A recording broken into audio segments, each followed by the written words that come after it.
welcome. The darkness consumes us. The organ sounds are Help quite, us explore quite this solid. haunted mansion, kids. Ooh, this is what the soundtrack to, I don't know what the soundtrack to Luigi's Mansion is, but it should sound like this. Just screaming. It should be it's horrified screaming. It's like that album that's real samples from insane asylum patients. Tortured groans. It's the voice actor of Luigi being tortured in real life. Mm-hmm. He's in an Iron Maiden. He's in a his head's in a vice. He's in an Iron Maiden. They're putting needles through his cock all at the same time. Yeah, but in a bad way that he doesn't enjoy. Yeah. Not in like a cool, kinky way. No. Not in like a don't shame people sort of way. But instead, he doesn't want this. He's against it. Also, he wishes they would put the needles somewhere else. Also, not a consensual non-consent way either. This is real non-consent. Yeah, which like not like a cute sort of like when you come across somebody who's being tortured or is in a sexual experience, you have to make sure that they're not in a consensual non-consent situation, because then that's not your business. Have they invented how many levels of consent, non-consent can you go, or would that be too confusing? Do they not want to do that because it would just create too much plausible deniability? Because you could have consensual, non-consensual, consensual, non-consensual, which would be your consent. You already lost me. Or do they cancel each other out? I don't know. I think someone would have invented that by now. I need consensual pro consent, which is that I really need to make sure that somebody really wants that. I'm like, are you sure? Are you sure you want me to fuck you right now? That seems like a horrible idea, but okay. Yeah, you're saying it's a free country. I guess it's your armpit. It's going in. Yeah. Well, hey. Yeah. Have you on video? You signed the release. It's all here. All the documentation. Ma'am, you're married. Nope. Ma'am, you're married. You're married to the mayor. It's happening. Oh, I'm already broken up? Yes, you are. Of course, as soon as we start recording, you become slightly crackly. No, you're not really breaking up. You just sound a bit crinkled. Do I really be crackling? Let me listen to this. Just a little bit. Unless it's just on my end. And not on my end. Really? All right. Yeah. Well, it's the internet's fault then. Oh, I'm back. Yeah, maybe it was. Hold Discord. on, let me try. Maybe. Okay, he's got. Okay, what if I just? It's like I'm pushing his head below the water. Wait, don't. You're not gonna talk, are you? Oh man. Yes, thank you so much. What the what was that? It was too loud. Okay, so, what's been going on in your life, dude? In my life, I got my bees. This year's bees are in. I put them in the box. They were not very happy about it, but I got them in there. And I don't know. What else? I drove that Miata. That was fun. That's pretty tight. That was a great image. Yeah. I also wasn't joking when I said you being in the Miata immediately made you hotter. I was like, damn. Of course, that's why Declan lost weight. I didn't know. Me being more familiar with myself, know that I actually look kind of chubby in that image. So yeah, no, it really just does. It really just help. Yeah, Miata takes off 20 pounds. Exactly.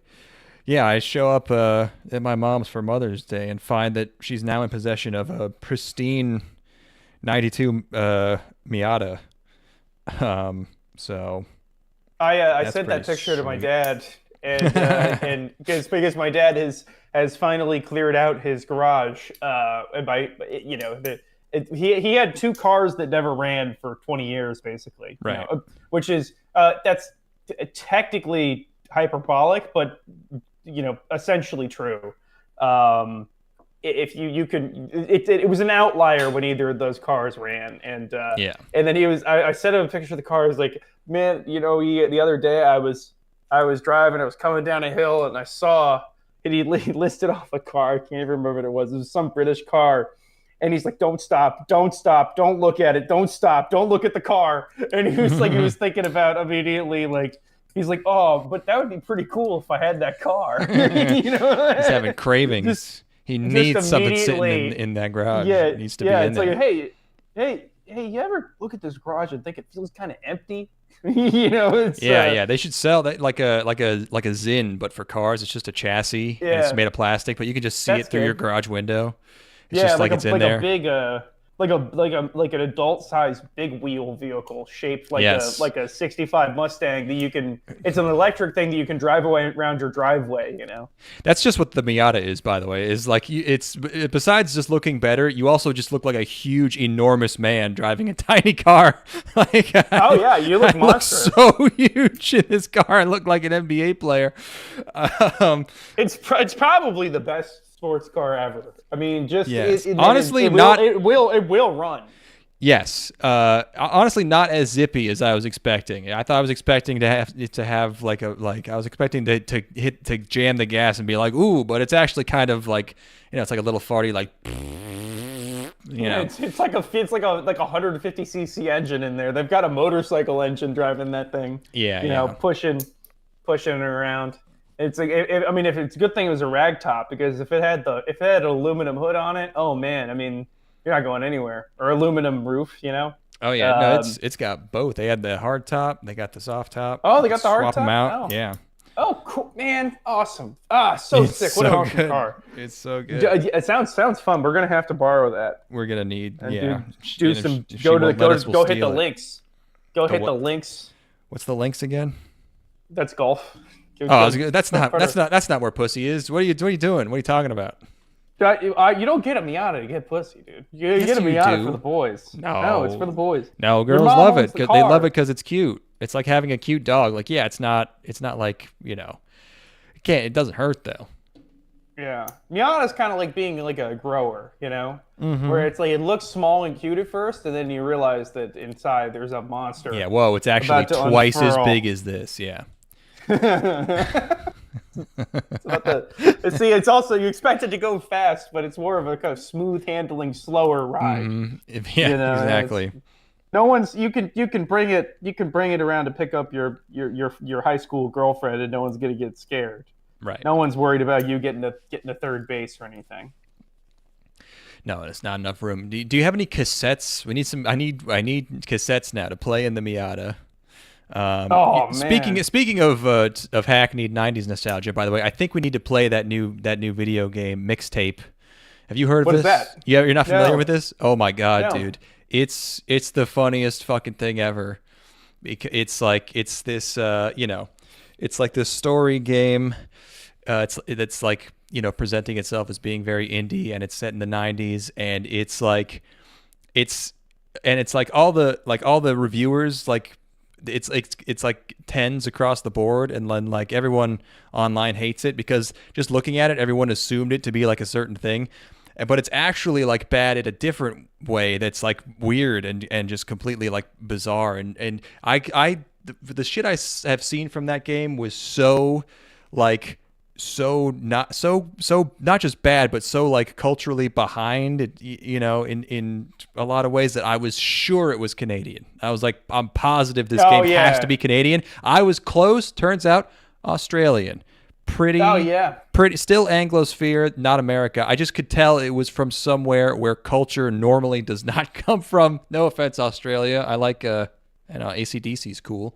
But yeah, it's fucked up. It's bad in weird ways that you don't even expect from what I've seen, and I want to play it because it looks fascinating, because it's such a bizarre attempt at doing something and failing completely. Yeah. Well, Australians didn't really actually have the 90s. People don't know this.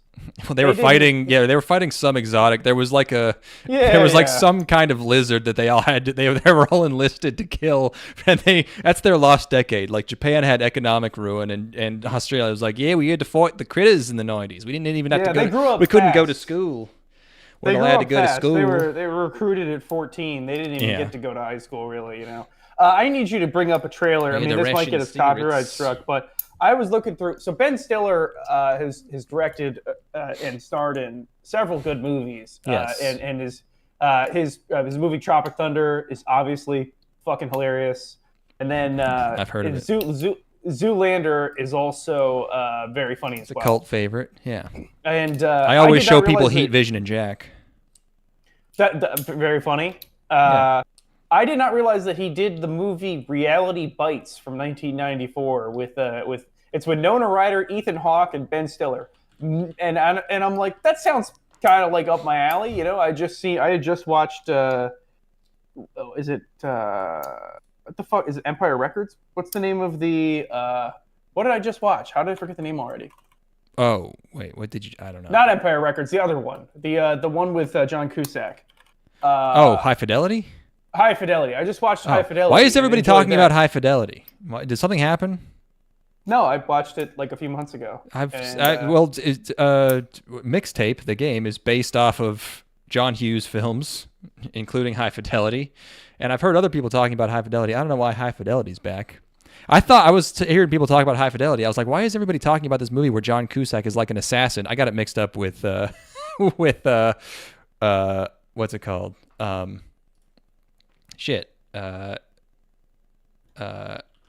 I can't help you. I can't help you here. I don't.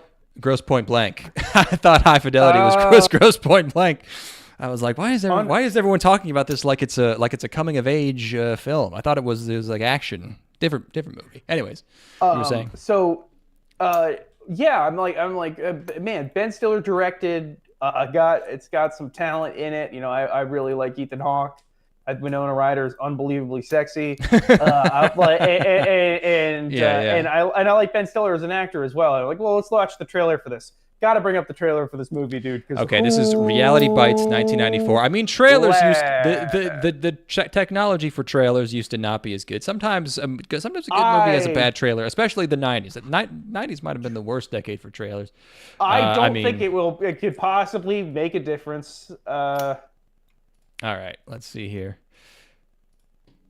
All right, Reality. Yeah, we're gonna get DMCA'd the hardest of anyone has ever been. So, some stuff happening in the last third of the trailer here. You can tell from the. Hello, you've reached the winter of our discontent. Okay, I'm not liking this so far. Yeah.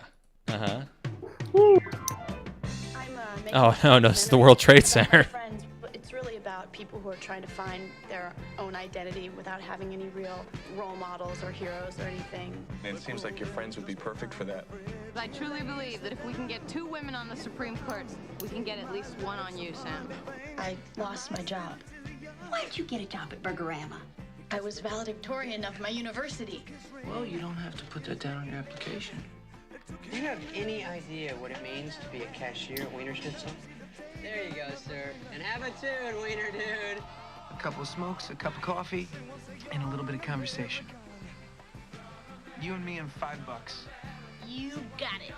He's strange, he's sloppy, he's a total nightmare for women. I can't believe I haven't slept with him yet. Are you religious? I guess I'm a non-practicing Jew. Hey, I'm a non-practicing virgin. Did he dazzle you with his I don't know what that means. knowledge of mineral water? He's not a yuppie. What is your glitch? Oh man. Why are you acting like a jealous boyfriend all of a sudden? Hi. This is you can pause it. You can pause it. Yeah, I mean, I think I get it. It's I mean, this is rough sledding. This is I was shocked. It's so hack. It's so well, you know, Clerks hadn't come out yet. People didn't know what to do with something Clerks, like this. I think it's Clerks came out that year, 94. Oh, I thought it was 95. Yeah. No, it came out the same year. Anyway, so that was really difficult to get through. So yeah, we'll have to play this mixtape game. You're gonna hear periodically throughout this episode me clicking something. Got a fidget toy. I got the fidget toy that I ordered last podcast. I forgot. What is it? It's like a Rubik's Cube made of metal or something. What was it? This one is I got the metallic magnetized playing card fidget toy. Okay. Oh man, I gotta say, I mean, this is a winner. Highly recommend. Good. Let's see. Hold on. Fidget toy playing card. thing. Everything I end up fidgeting with has some kind of and there's always some unforeseen consequence, like, oh, now my fingernail is slightly separated and it hurts, so they have to design it with that in mind, so that you can't, like something designed for a toddler, like you can't swallow it or hurt yourself. Oh yeah, I remember you showed me this. Dude, right. I mean, Good. these are the shit. Yeah, I obsessively for 2 weeks now just lives on my desk, and every time I'm doing anything, I'm clicking and clacking these boys. So that's nice. a highly recommend fidget toy right there. Best $10 I've ever spent in my life. I want these made out of tungsten, so they weigh like a pound and they cost like $150. Absolutely. I want them to have neodymium magnets, so like fucking... So that'll smush your shit if you get yourself pitched in between. It goes through my hand to meet in the middle. It crushes all the bones in my fingers. Yeah, it goes through your cat's collar and just launches them into the sky. Yeah, it's just erasing my hard drives while I'm doing my taxes, and it's eating all the data off the screen. Yeah. Fuck yeah. So that's been enjoyable. Let's see. Watched a movie. I watched 2 movies, including one that you and I have watched together. My buddy Jesse had never seen the film Face Off, which was shocking to me. Yeah. Because he seems like a person that would be a Face Off enjoyer, and turns out, of course, he was. Yes. Who wouldn't be? Because he's human. That movie continues to be more and more. It only gets more implaceable with age. It is. Yeah. You can't even judge it by the traditional metrics that you would judge a film. It exists completely in its own world outside of the traditional ideas of storytelling. It's the best. And acting and tone, and it just is its own. It really, it's a movie. It's a movie from the good timeline that we don't get to be in. It's how do I even talk about it? I mean, like are Nick Cage and John Travolta great in the movie? Yes. Yeah. But also no. but yes. It's a total one of a kind sort of. I literally can't think of another film that does what it does. What could you even compare to it? I mean, obviously Mission Impossible 2, but that has to conform to like certain sort of traditional Hollywood narrative things, whereas fucking Face Off is as weird as it wants to be at all times, completely unapologetically. It is simultaneously impossibly silly and ironic, and also completely sincere. Just a total weirdo freak show of a movie that I could. If somebody watched it and they said that they hated it, I'd be like, yeah, I get it. But also, everybody should love that movie if you have a heart. Yeah. So yeah, watch that. Then I watched Kenneth Branagh's adaptation of Henry V. So I'm going to do some Shakespeare. I'm going to do me some Shakespeare. I'm going to get caught up on because I don't know all the Shakespeare stories. So I want to.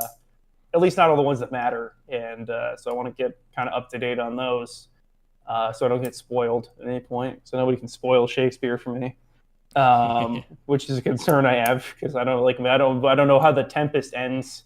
So, which I'll be at the water cooler and people will be talking about like, yo, you know about much ado about nothing? How'd you feel about the way that unfolded? And I can't participate in the conversation. Yeah, I haven't seen it yet, guys.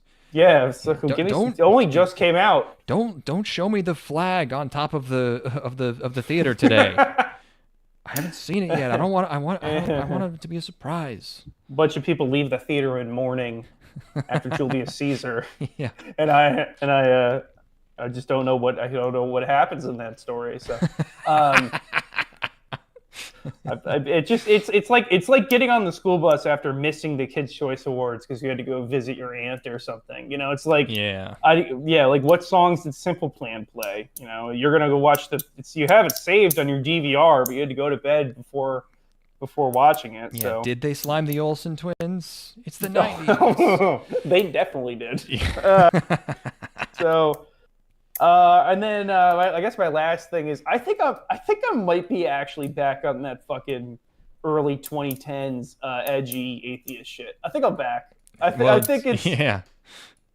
I was shooting. You've been watching your Bill Maher, and I was shooting a rehearsal dinner. And at the rehearsal dinner, I was like, everybody was pretty normal. I also realized that I had been not entirely under the illusion that like I'm like a super normal, well-adjusted person, but I was around people, but I'm also like on the spectrum of being like well-adjusted. I'd say I'm, probably leaning towards more so rather than less so. And then I was around like what normal people are a couple of times within a week, and I'm like, oh no, is this how people are supposed to be? Like it was a rehearsal dinner where the groom's parents were divorced, but cordial enough to where the MC of the rehearsal dinner, who was introducing everybody, that was giving a toast, was his stepmother, and the stepmother was like introducing his mom and giving her credit for turning him into the great man that he is. And I'm like, What the fuck is this? Can somebody throw a drink on somebody, please? Like, how is everybody in everybody's this is like a multi-generational college family. So everybody's like educated and reasonably eloquent, they're all probably like upper, like the lower end of upper class, probably like in the $250,000, maybe $300,000 a year income level. Okay, yeah. And everybody's like, you know what I mean?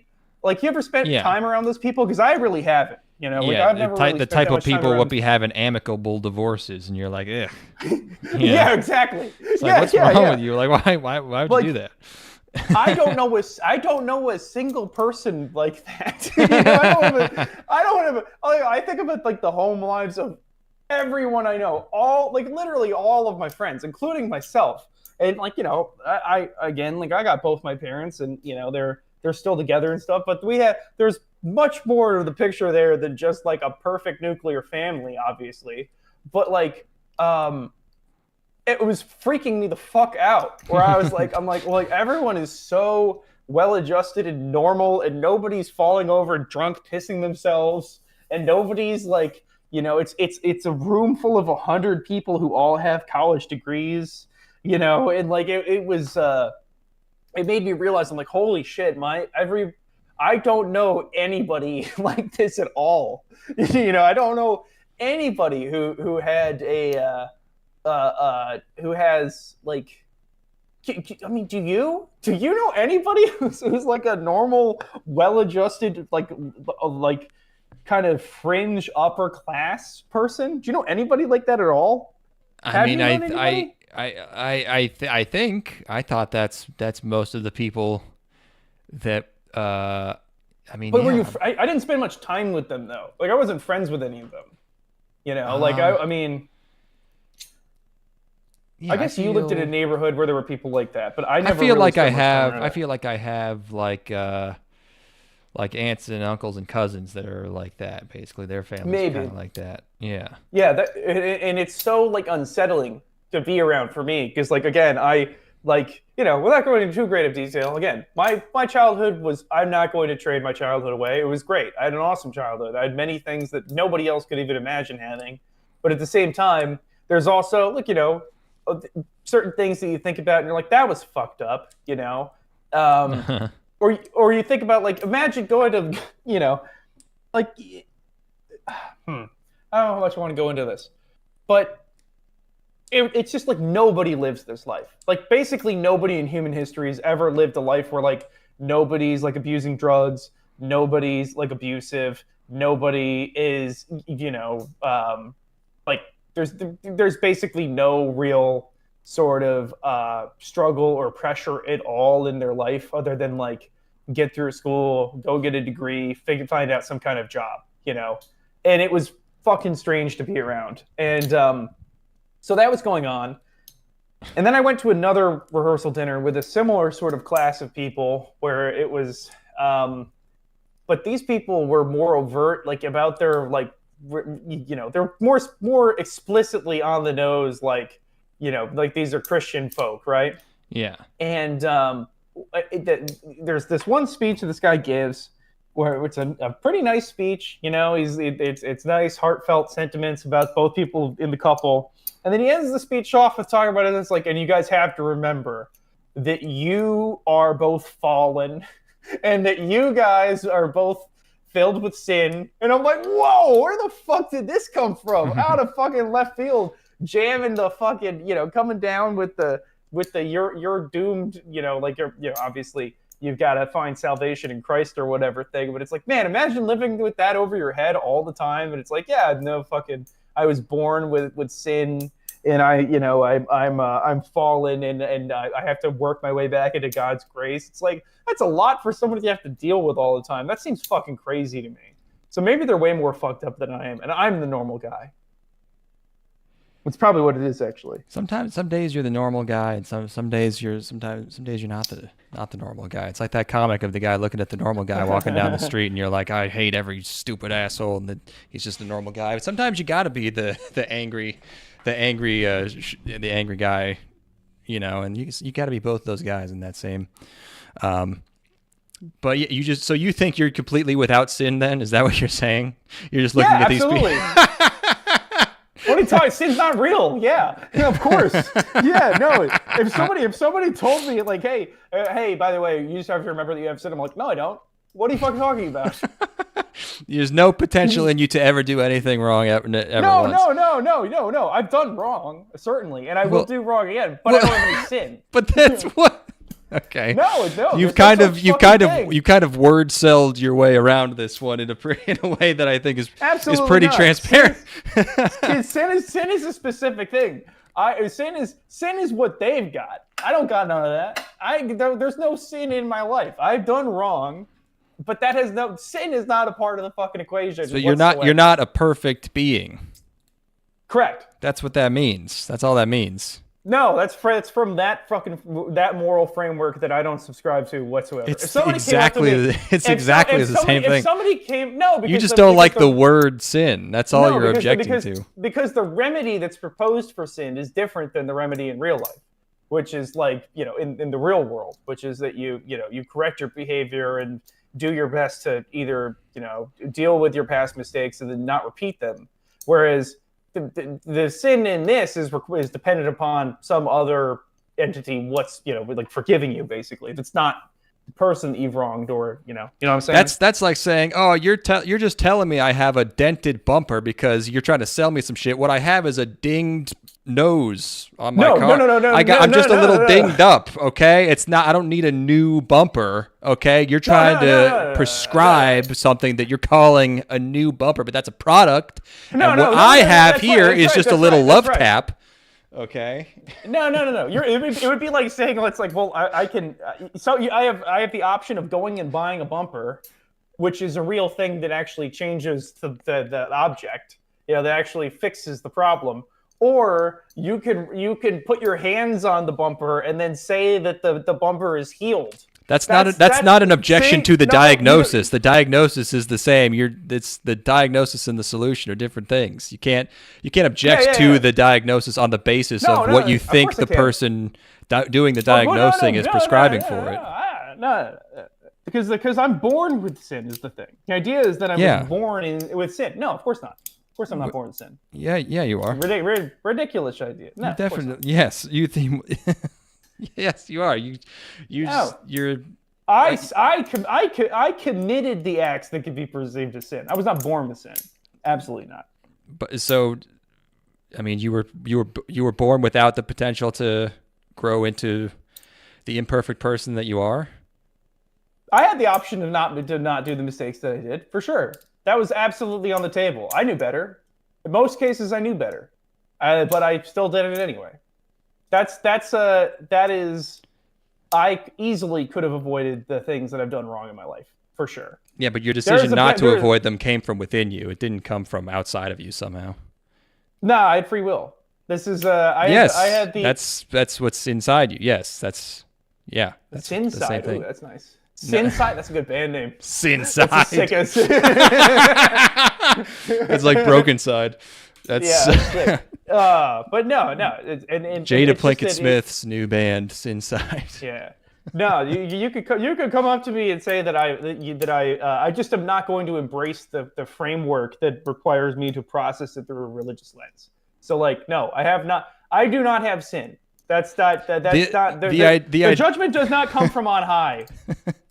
The idea of Did you miss the part where I said I'm early 2010s? the idea of original sin is probably the least objectionable part of all of Christianity. I think that's, you picked the one thing that is the most difficult to refute. You could have done anything. You could have been going on about talking snakes. You'd be like, how did no, that's late. How did Adam and Eve? How did they have so many kids? What about incest? How does that work? The genetics, you'd have problems. You'd have webbed feet. I'm staring down the final boss. I'm not starting. What? Yeah. No hit run. Mid health. No level up. I'm pitching a perfect game here. I'm not even concerned. This is all about bottom of the ninth, 2 outs. You full fucking count. I'm going for original sin. I'm taking it down.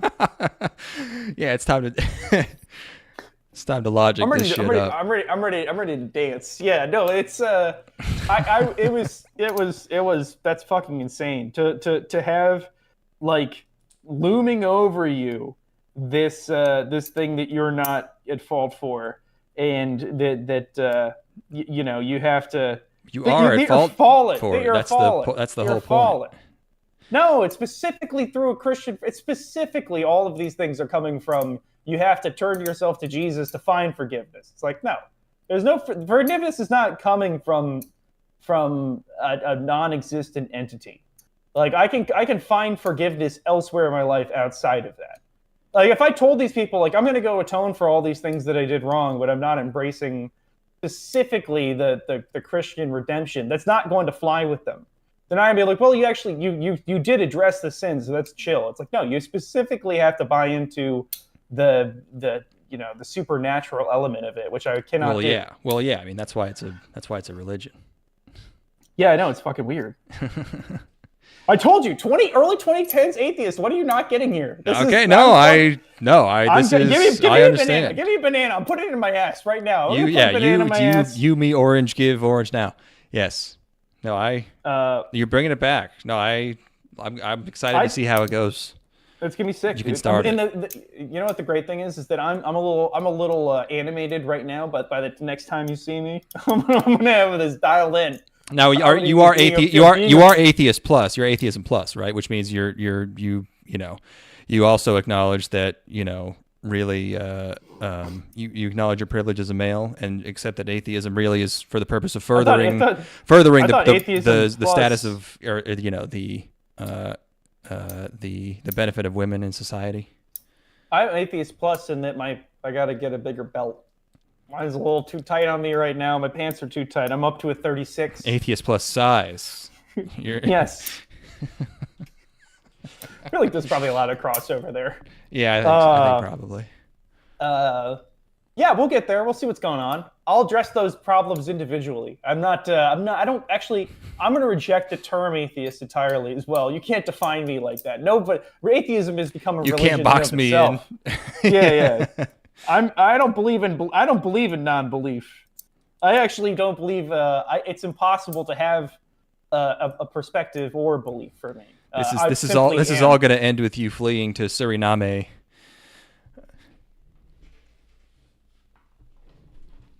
I don't like that you already know where I'm going. I thought. God damn it! I was looking there. I'm like, is French Guiana? Do I want to go to French Guiana? No. Yeah. Too French. That'll do. So yeah, that's where I'm at right now. Is being freaked out by people. The normies are freaking me out, man. I can't stand the normies. Yeah. Yeah, that was a wild couple of days where I'm like, I called my mom and I was like, hey mom, are we fucked up? I was like, are we? And she's like, yeah, dude, like this is because her entire side of the family are all crazy people, basically. Not in like a literally insane way, but like they're all I was thinking about it, like, what if I took one if I got like 5 of my cousins on my mom's side of the family and dropped them at this party, how much the tone of this event would shift. Just thinking about like you could not put these people into an environment that's more inappropriate for them than these, very upscale country club rehearsal dinner type situations. It's like it would be hilarious to look at, basically, and I don't know. Yeah, I associate more with that side of my family anyway. I do have a hard time gauging it because you were talking about like, oh, everyone's always had weird drug problems, but I don't think that's actually true. Or I don't think people would have been having these types of problems like 70 years ago, or even just or you see footage of like people like talking. You see like footage, interviews of people like 30 or 40 years ago, and everyone is so bizarrely normal and well spoken. Yes. And everyone's so on the same page, and you're like, how is everyone such a friendly eye contact making person whose sentences I can parse, It's crazy. That was when I watched the Woodstock documentary. Oh yeah. That was something that shocked me from it, was like they interviewed the locals who were around when like 100,000 drugged out teenagers showed up. Yeah, on their sleepy little, upstate New York town. Yeah. And every single person they interviewed was cool with it and actually thought it was awesome. They were all like these, like they're a bunch of good kids. We haven't had any problems with them at all. It was like every person they interviewed, like it was like at first we were kind of freaked out because they were different from us, but they were the most respectful kids. They got the best manners because they're all coming from, they're all coming from like the Midwest and stuff for the party, and it was kind of bizarre. And yes, the coherency in which people communicated, the fact that they had language skills at all, is kind of shocking. Yeah. I always think about the people getting interviewed outside of I think it was the Empire Strikes Back premiere or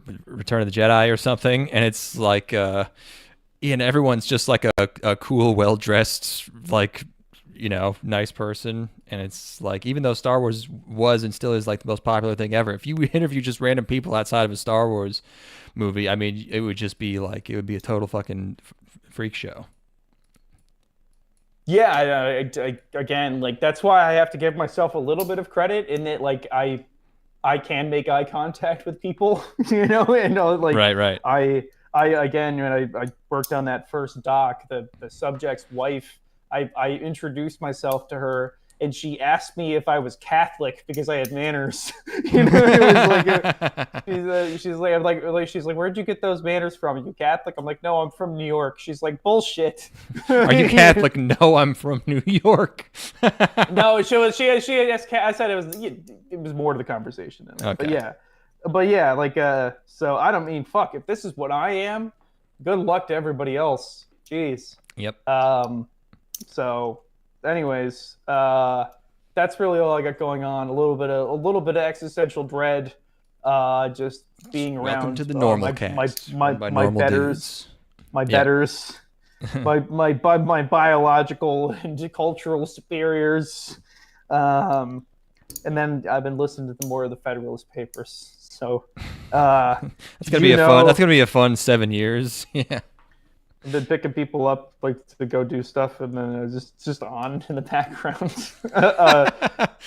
What are you listening to? Is this the Unabomber manifesto? Why are you listening to a guy talk about agriculture or whatever they're talking about? It's fucking Madison explaining that like the colonies are actually not too big to be able to send representatives to convene to enact policy. Like they're like, well, if you look at the size of the United States, it's actually not that much bigger than Germany right now. Yeah. And Germany's able to do it. They have a parliamentary system, So that's really riveting shit there. And again, you want to talk about like language skills diminishing. Obviously, that's the written word, which is always going to be more eloquent. But our communication is a lost art. Which is why we're practicing it here. This is really more of a linguistical exercise more than an scholarly anime podcast. It's a scholarly exercise. Yeah, we could get this published. Our sort of findings on anime. We probably should have doctorates. We in could get a anime. PhD. We should be doctors of anime. Oh God, yes. I bet there. Yeah, is there? I'm sure there's plenty of colleges that have like Japanese studies or like cultural, maybe even like Japanese cultural studies. But I don't know if they have a. I doubt they have a PhD program yet. Konbanwa, everyone. Welcome to Gomenasai. My name is Ken Saba.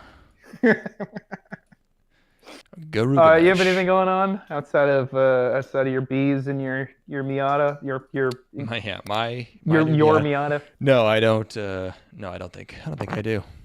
All right, let's rip it, dude. I don't let's really go. think I do. We got some anime to talk about. Yes. We watched another 9 shows or whatever. We are not finishing the spring season this episode, but we'll get there. This time we're starting with Marriage-Toxin. One word. This is a web manga adaptation by Bones. Oh wait, let me bring up my screenshots. Where is? Yeah, here we go. We've got business fellas here. Last thing. I think I joked about last time that I'm now addicted to running. Right. Yes. I am actually. That's not a joke anymore. I am letting it. I am letting it get in the way of things that I should be doing.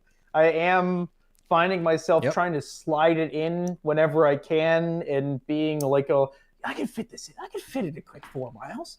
What's 4 miles right now? 4 miles. I'll get that done in no time. And then I ended up being like 10 minutes late for stuff because I've been out running. It's the best. I love it so much. I was actually at the point where I was so broken down from having run like every day without stopping that I had to like in the way that like I don't know if you've when you're trying to break a habit, like let's say you've been doing a habit and you're like I gotta stop this and it's all you can think about. I had a day the other day where like I gotta fucking stop. I gotta take 1 day off from running, and it was all I thought about all day. Like I was on the couch watching TV, and I'm like, am I sure I shouldn't just go on this run right now? Yes, it is. It is. It is approaching being an actual problem. So anyway, that's like when I would lift weights and I got addicted, but not to lifting the weights. I got addicted to just sort of standing near the weights and just sort of thinking because I didn't want to actually lift them. So I would just stand there for too long, and then I would be like 45 minutes late to work. Oh my goodness, that's funny. Yeah. I would do one deadlift and then immediately have to take a shit, and then I would shit, and then I would come back, and I would be like, I just gotta get started again, and then it would be like half an hour later. Deadlifts are like a huge load on your nervous system. I mean, like that is, I mean, if you're deadlifting at your max, that is, you'll do your set, and then you have like basically 10 minutes where your brain is completely empty, and your body is just processing what you've done. I don't think I was lifting that much. I only had so many weights. I've deadlifted like over 4.5 plates before, like on each side, and that's one where like I'm pretty sure I didn't actually have another thought for like a day. Nice. Yeah. Anyway, lift yourself retarded. Marriage-Toxin. We see this meeting of comically evil business fellas who are sitting on nude men as their chairs and smoking 7 cigarettes at a time. That's more than 7. It's got to be like 15 or something. And then they get killed by a guy, and he's like an assassin. And then he needs an heir. He has a sister too, and him and his sister are talking about how they need an heir for the assassin, family or whatever. All the assassins have weird themes, like his friend is Bugmaster. that's the fucking best. I love Bugmaster. Bugmaster's funny.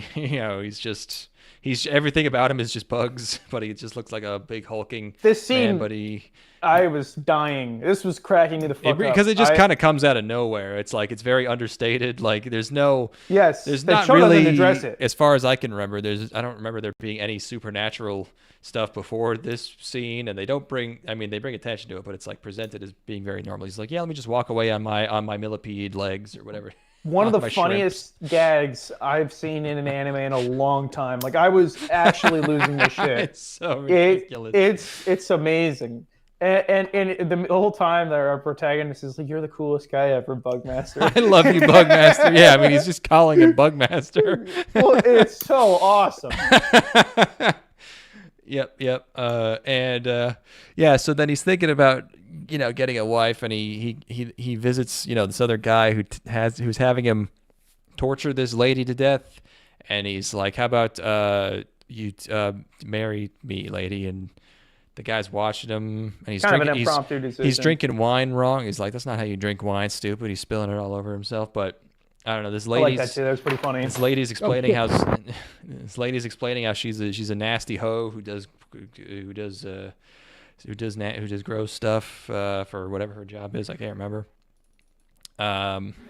This is like I found some of the developments here I thought were happening kind of weirdly fast, or like bluntly, like as this is happening, his sister calls him, and she's like, "Brother, I have decided to move out and have an heir, so that we can maintain the family lineage." And he's like, "What?" This kind of happened quite suddenly. And then I guess this chick is a dude.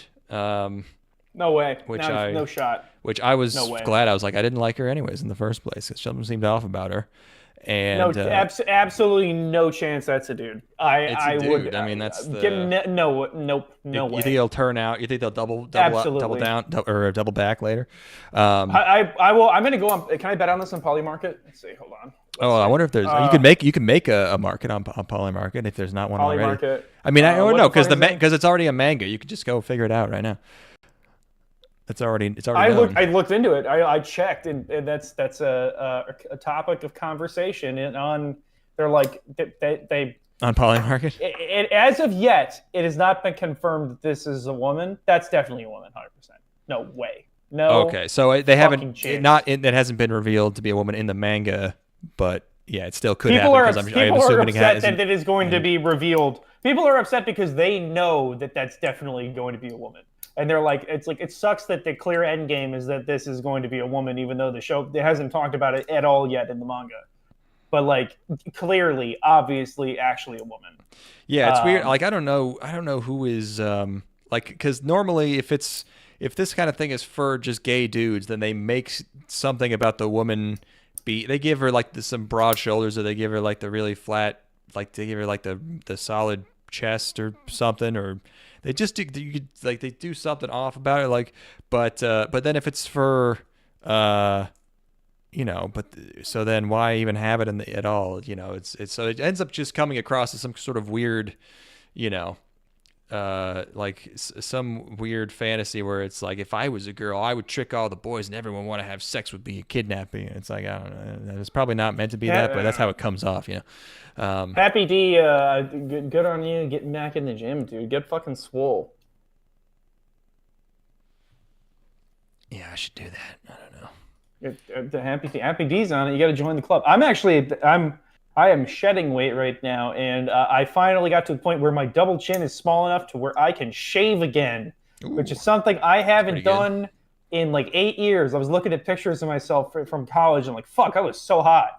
and then I'm like, I was like, man, what the fuck? Why was I so hot in college? And it's like, oh, because I was skinny, or I was lean at least. And now I'm getting down there where I can do that again. It feels awesome. But I actually really enjoyed this. I thought this was extremely entertaining. Loved this first episode. It's a strange world that's been created here, and I find the main character to be fucked up in an interesting way that's humorous, and everything about this was working for me. I thought this was great. Yeah, it was okay. It's well made. It's a little gay, even if it ends up not being literally gay, and they're trying to convince you that it's gay. I don't know why they were cleaning this bathroom. You see, this is the weirdness. One day of atheism leads you here. I'm just saying. It's a common pattern. Hey, it's not one day. Or maybe it's vice versa. Life, and I'm finally just embracing it. But yeah, this is. I just thought this was fucking funny. It's just so offbeat, and like you said, the just weird gags, like the the villain not being able to drink wine right and spilling wine all over himself is just bizarre, so strange. It's really funny. Like he's just like supposed to be in such a state of bloodlust that he just can't even hold a glass. Yeah, exactly. And this guy, oh god, right, this guy who's got the lead beads that he spits out of his mouth. Yeah. He spits out BBs really hard at you. Yeah, and he's like warning the girl boy, like, if next time I'm gonna shoot a bunch at you. It's like, it's not gonna be able to kill them. It's just gonna be really annoying. You know? But it's I thought this was wonderful. I like not one of the best things I've ever seen, but like just as far as like a seasonal anime, I thought this was really working for me. So yeah, I didn't feel very strongly on it. You know, I was like, it's fine. It's a whole bunch of gags. You know what it is all the gag like all of the characters that they introduce are interesting to watch. Yeah, I hope it continues to do that at least. Yeah, I bet it will. I bet this cast has got to be full of fucking full-on weirdos. Yeah. Yes. Next up. Yes, Replica Datte koyo suru. Even a replica can fall in love. This is a light novel. Studio Voile or Voile, like voila. I don't know. This is about two girls, and one is you think she's like a robot at first, but I think she's like some kind of metaphorical robot. Well, I'll explain later. But the first thing I noticed really is this show has got some aggressive vignetting. This is like yes. I love, vignetting is such a stupid like psychology trick, but it does just work. Like I'm just watching fucking Caillou right now. I'm just I'm tucked in a foggy blanket. And it's interesting. I feel like Japan leans on the white vignette more than the West does. I feel like this is almost never used in Western media, and Japan uses it quite liberally and aggressively in its use. You're right, it does just work. Yeah, I mean, it just not even if it doesn't make you enjoy it, but it does immediately just give something a certain sort of tone. Usually, unless it's like one of those historical shows that has like some weird like sepia tone, like vignetting. Yeah, sometimes this show has flashbacks, and we have a vignette plus sepia plus like textured filter over. Yeah, you got the. It's like, oh my god, I'm like, what is this? But yeah, she goes to school. The vibes here are just so like. I want to maybe chill or like subdued is the word. I don't know. It's just like, man, this isn't so boring that it's like, that you're like in agony, but it's like you're gonna be chilling out. You don't need opioids basically if you have this. It's just and it feels like cool. One of the characters is on opioids. Yeah, maybe all of them. I don't know. But yeah, she has this replica ghoul. It's she has a replica girl that she sends to school when she's sick or on her period. And the replica is nicer to everyone.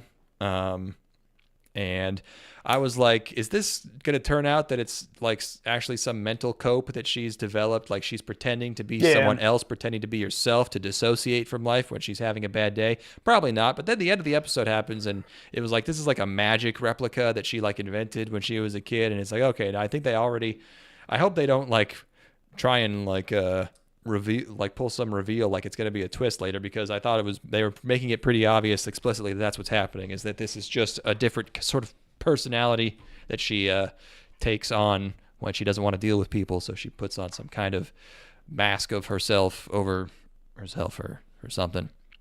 But it's not even bad, but boy, it's just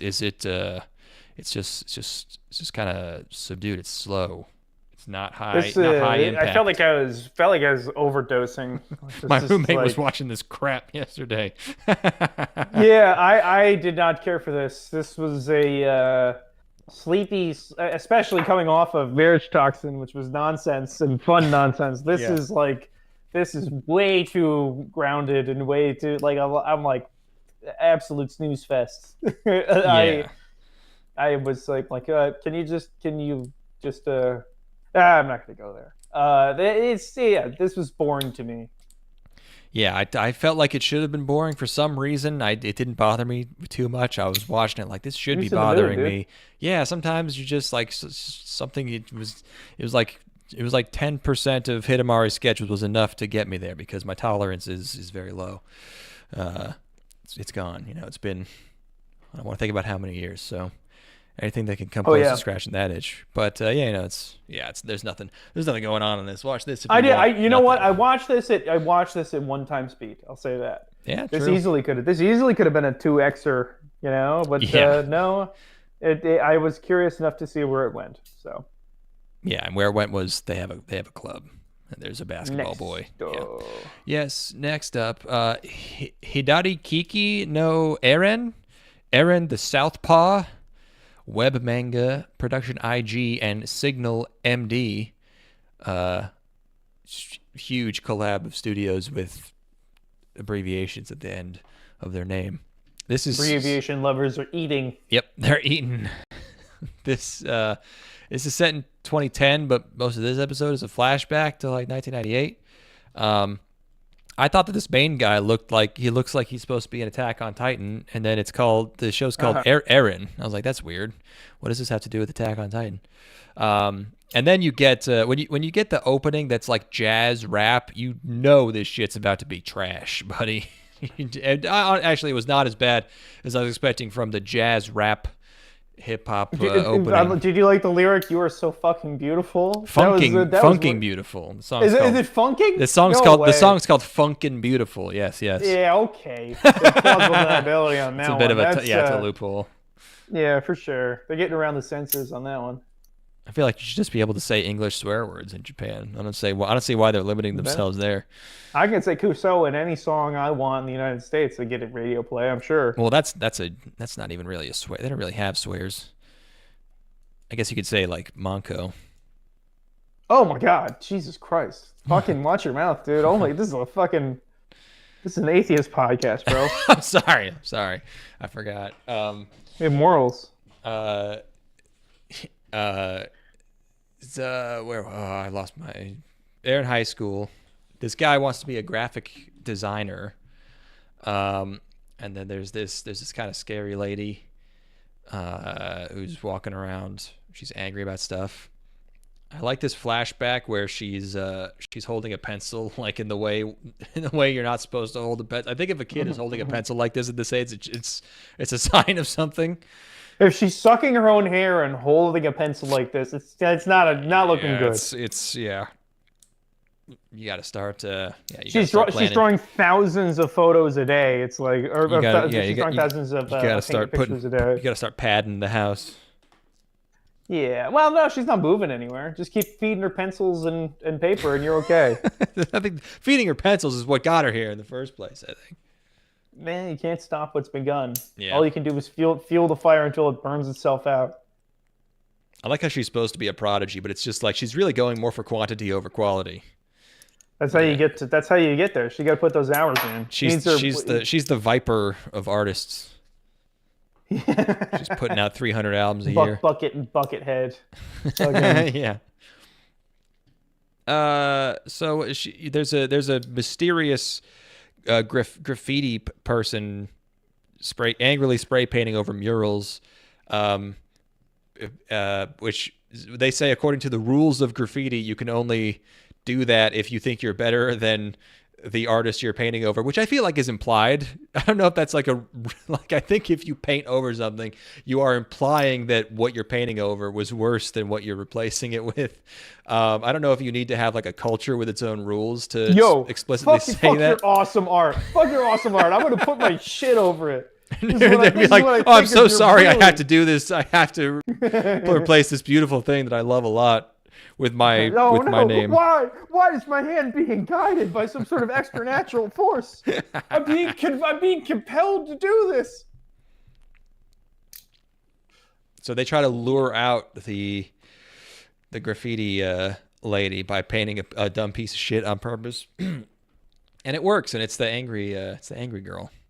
And then I don't know. They're like crying about art. I don't know why that guy was beating him up at the beginning before the flashback. I don't know what could possibly lead to that. But yeah, I don't know. It's about art. I don't know. It seems like it could be worse, but I was actually I was captivated by this. I thought this was so. I think it's that one.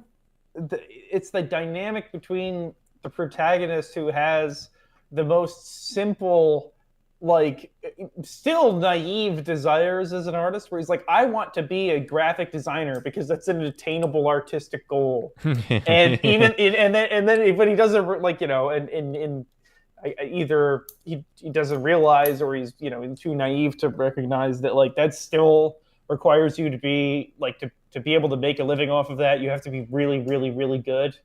And she's somebody who's really good, but doesn't even have at this point, like, the motivation to do anything with her art. She's, like, so spiteful towards the world that she can't make anything. Her art is fueled by hatred, which I do like. Yeah, I love the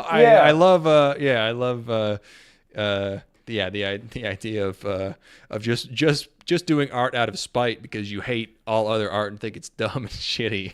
Yes, because and honestly, like, that's because it's kind of true. Because I agree. Yeah, and like I think the graffiti of it all kind of makes it, like, kind of work, and that there are almost no art forms where you can do them out of spite. You know, like spite doesn't work for a novel because it requires so much time, or like you can't get an entire movie made out of spite because it's like, you know, all of the hands that are involved with it. But graffiti is like, it can be just sort of an outburst. Yeah. And I just find that to work really well, and I think that I really buy her as being especially fucked up. And she's obviously got daddy trauma because her dad probably killed himself or something, whatever, you know. But like, this was just clicking for me. I was totally pulled in by this. Even though it's dealing with, like, really stupid bullshit, like, you know, she's the she's the Basquiat of I don't even remember was it even Tokyo? It wasn't Tokyo, right? It's no, it's maybe it's Tokyo. I don't think it was Tokyo, but yeah. Where are they? Whatever it is, but like it's like it just was clicking for me. I was completely captivated by this the entire time. I just think this is an interesting sort of group of characters we got to work with here. Yeah, I liked some of the stuff that was going on here. It's just the only thing is that when Japanese media tries to do like anything like punkish, like, yeah, it's like graffiti, you know, we wear sneakers and we do graffiti, you know, it's you're treading on dangerous cornball territory. Oh yeah, 100%. But she's so angry. It's it just works for me. It's like it's because the graffiti that's even it's not even like they're seriously doing graffiti as artwork in this. It's like he interprets what she's doing as being graffiti, but like what she's doing is just like letting out her anger in the form of graffiti. You know, she like is just because what he's doing is not even really graffiti; it's mural work, like in a school. Yeah, and he doesn't even have really like the ability to comprehend where she's coming from whatsoever, because he doesn't. While he's, you know, a competent artist, he's not actually really studied. You know, he doesn't know he's a square art deeply. And like, I find that to be really interesting and compelling. And I want to see where he goes. I guess that's it. I guess I want to see the transformation the characters go through throughout the show. It's pretty good setup, yeah.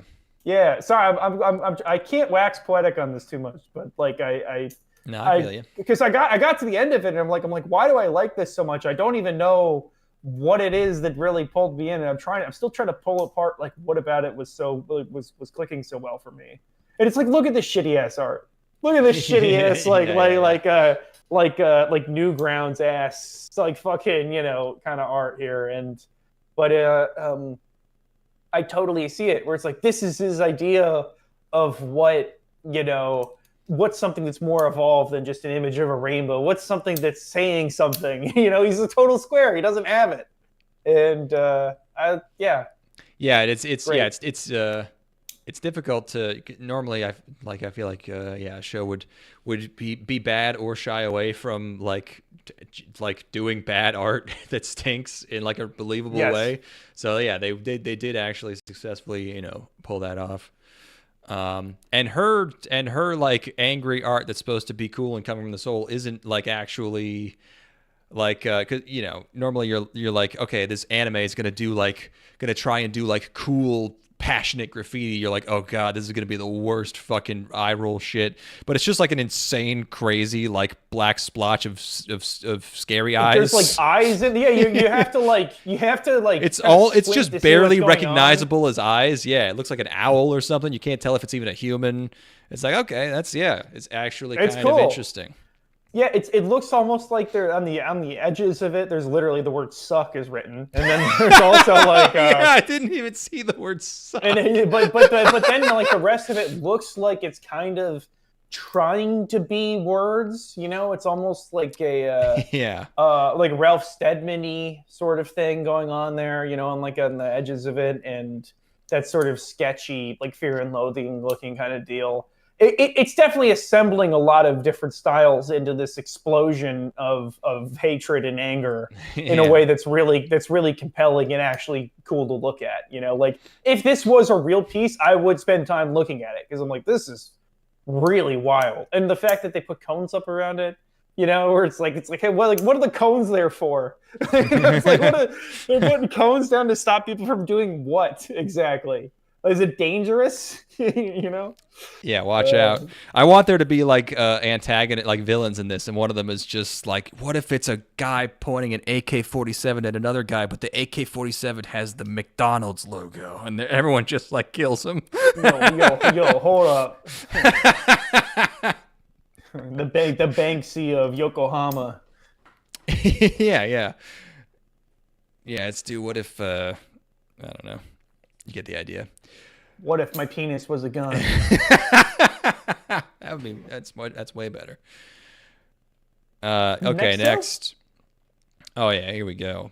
Now we're fucking getting somewhere, dude. Now stuff is happening. Megami Isekai Tensei Nani Naritai desu ka, end quote, ore, quote, Yuusha no Rokkotsu de, end quote. Two sets of quotations in this title, meaning goddess, what would you like to be reincarnated as in the other world? Me, the hero's rib.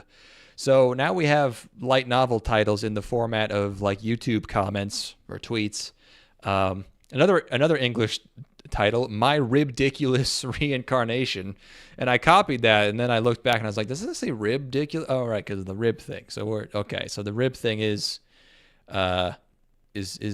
serious, but this is not a light novel. It's a web novel, actually. Same thing. Whatever. The studios are Kazil.la and SOK, another yet more abbreviated studio names. Neither one of these studios have done like anything, from what I could see. And immediately you're hit with I don't know how else to say it. Funny jokes. I was shocked. I was offended. I hated. I felt personally attacked. I was like, what is this? What's that? Like, why are you doing this? Yeah, I mean, he's first of all one of the first shots is like this dumb dog head, and then he pops out of it, which is immediately like kind of funny. And then he's clearly getting catfished by some lady, and she's giving him commands, and he's running. And they said the very first line is like, oh, it's like a news broadcast. It's like, oh, there's a meteor shower tonight, and he's running across the street, and like she starts giving him more commands, and then obviously the truck starts heading for him, and there's another added gag that they didn't have to do, but the guys in the truck are just like jamming out to music, like just stupid music. They're just like two Yakuza guys or something. Like that's a funny, like you don't have to do that, but they like that's just a funny bit.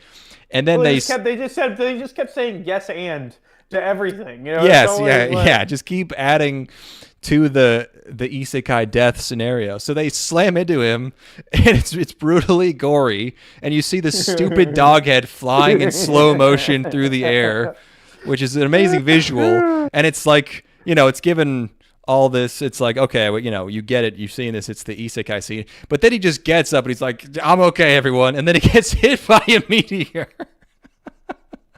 He embraces his death too. His time to process his and death. I was like, He's oh my got god, that joke had a setup, and I forgot about the meteor thing. I was like, oh my god, it's just where am I? Funny jokes, visual gags. The opening it looks good, looks great. The opening plays, and there's weird like green screened in dudes in suits, like in weird, not skin suits, whatever the word is, like I don't know. They're just dancing around in the background. It's crazy, and yeah, this show looks nuts. And he goes to the afterlife, and he meets the goddess, whose job it is to reincarnate people. Everything looks absolutely crazy. Look at this shit. This is what I'm fucking talking about. This is what we're here for, baby. Yeah, I mean it's there's all these weird like gods here, and then he goes to this insane gumball machine world with fish everywhere. You got Ra there. You got fucking like whoever. It's like a witch. It's like a witch's boss room from Madoka, but stupider, and more fun. Yeah, and yeah, the goddess is here, and he, you get to choose where you get reincarnated, but there's wait lists. So you have to think of something obscure so you can get in fast, and he decides that he's going to be the hero. But you can't be the hero because there's just too many people who want to be that. So he's going to be his rib, and his logic behind this is that the ladies will always be touching him because he's the rib. And he's right. And I was like, okay, all that stuff was funny, but I was legit worried that the rest of the show was just going to be gags about him being a rib, because that's we've had shows like that, where it's just like there's one joke, and it's like, I'm a rib. That's going to be me. I'm a vending machine. Whatever. I'm a sword. But no, he just immediately comes back, and then we get to. I'm like, okay, so this is what the show's going to be. It's going to be like he's always going into new places. Oh, look at these guys. This is great. And then we get to watch the replay, and I was like, oh, this is great. This show's going to be like the kill cams. And then it goes into this absolutely quacking crazy different art style. I was sure this was AC. What is the art style? I was sure this was AC Boo, like the guys who did a lot of Pop Team Epic and like Gallo Zengen, because it looks so much like their type of art style, but I couldn't find them anywhere in the credits. I don't know if it was actually them or not. It's not like heavy metal. It's not like evoking. It's its own sort of almost like, what is this sword and sorcery art style they have going on here? I can't place it. I don't know either. I can't. Yeah, it's like I have no idea. The makeup and shading of the face of the hero looks almost like kabuki-esque, but then the shading of what is it? The only thing I can think of that's anything, the only thing I can think of that's anywhere close is AC Boo. I've never seen anything else that looks like this, but there's so many insane frames and shots and crazy designs and styles going on in this. It is absolutely fucking out of control. And the fact that this is all basically for a gag where he is the rib is so awesome.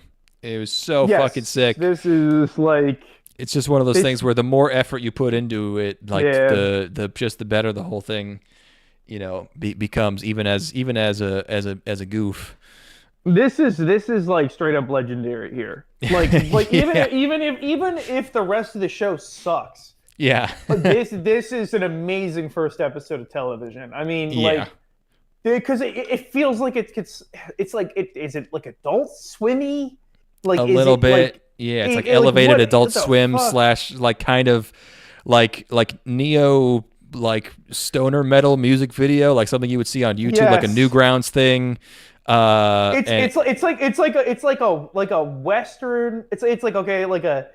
It's like Westerners watched Belladonna of Sadness, Yeah. and then did a Western cartoonified version of it, and then it went back to Japan for them to work on, and then it's like it's just this totally singular expression of these sort of ideas of sword and sorcery as a concept. You know, it I can't place it. It's fucking infuriating. Yes, no, and it just keeps throwing just crazy, frame of crazy drawing after crazy drawing at you, and you're like, it's still going. It just kept going. I couldn't believe it. Yeah, amazing. I mean, like, genuinely incredible, captivating. Can't look away for even a second. sort of stuff here, man. Like and it's always funny the entire way.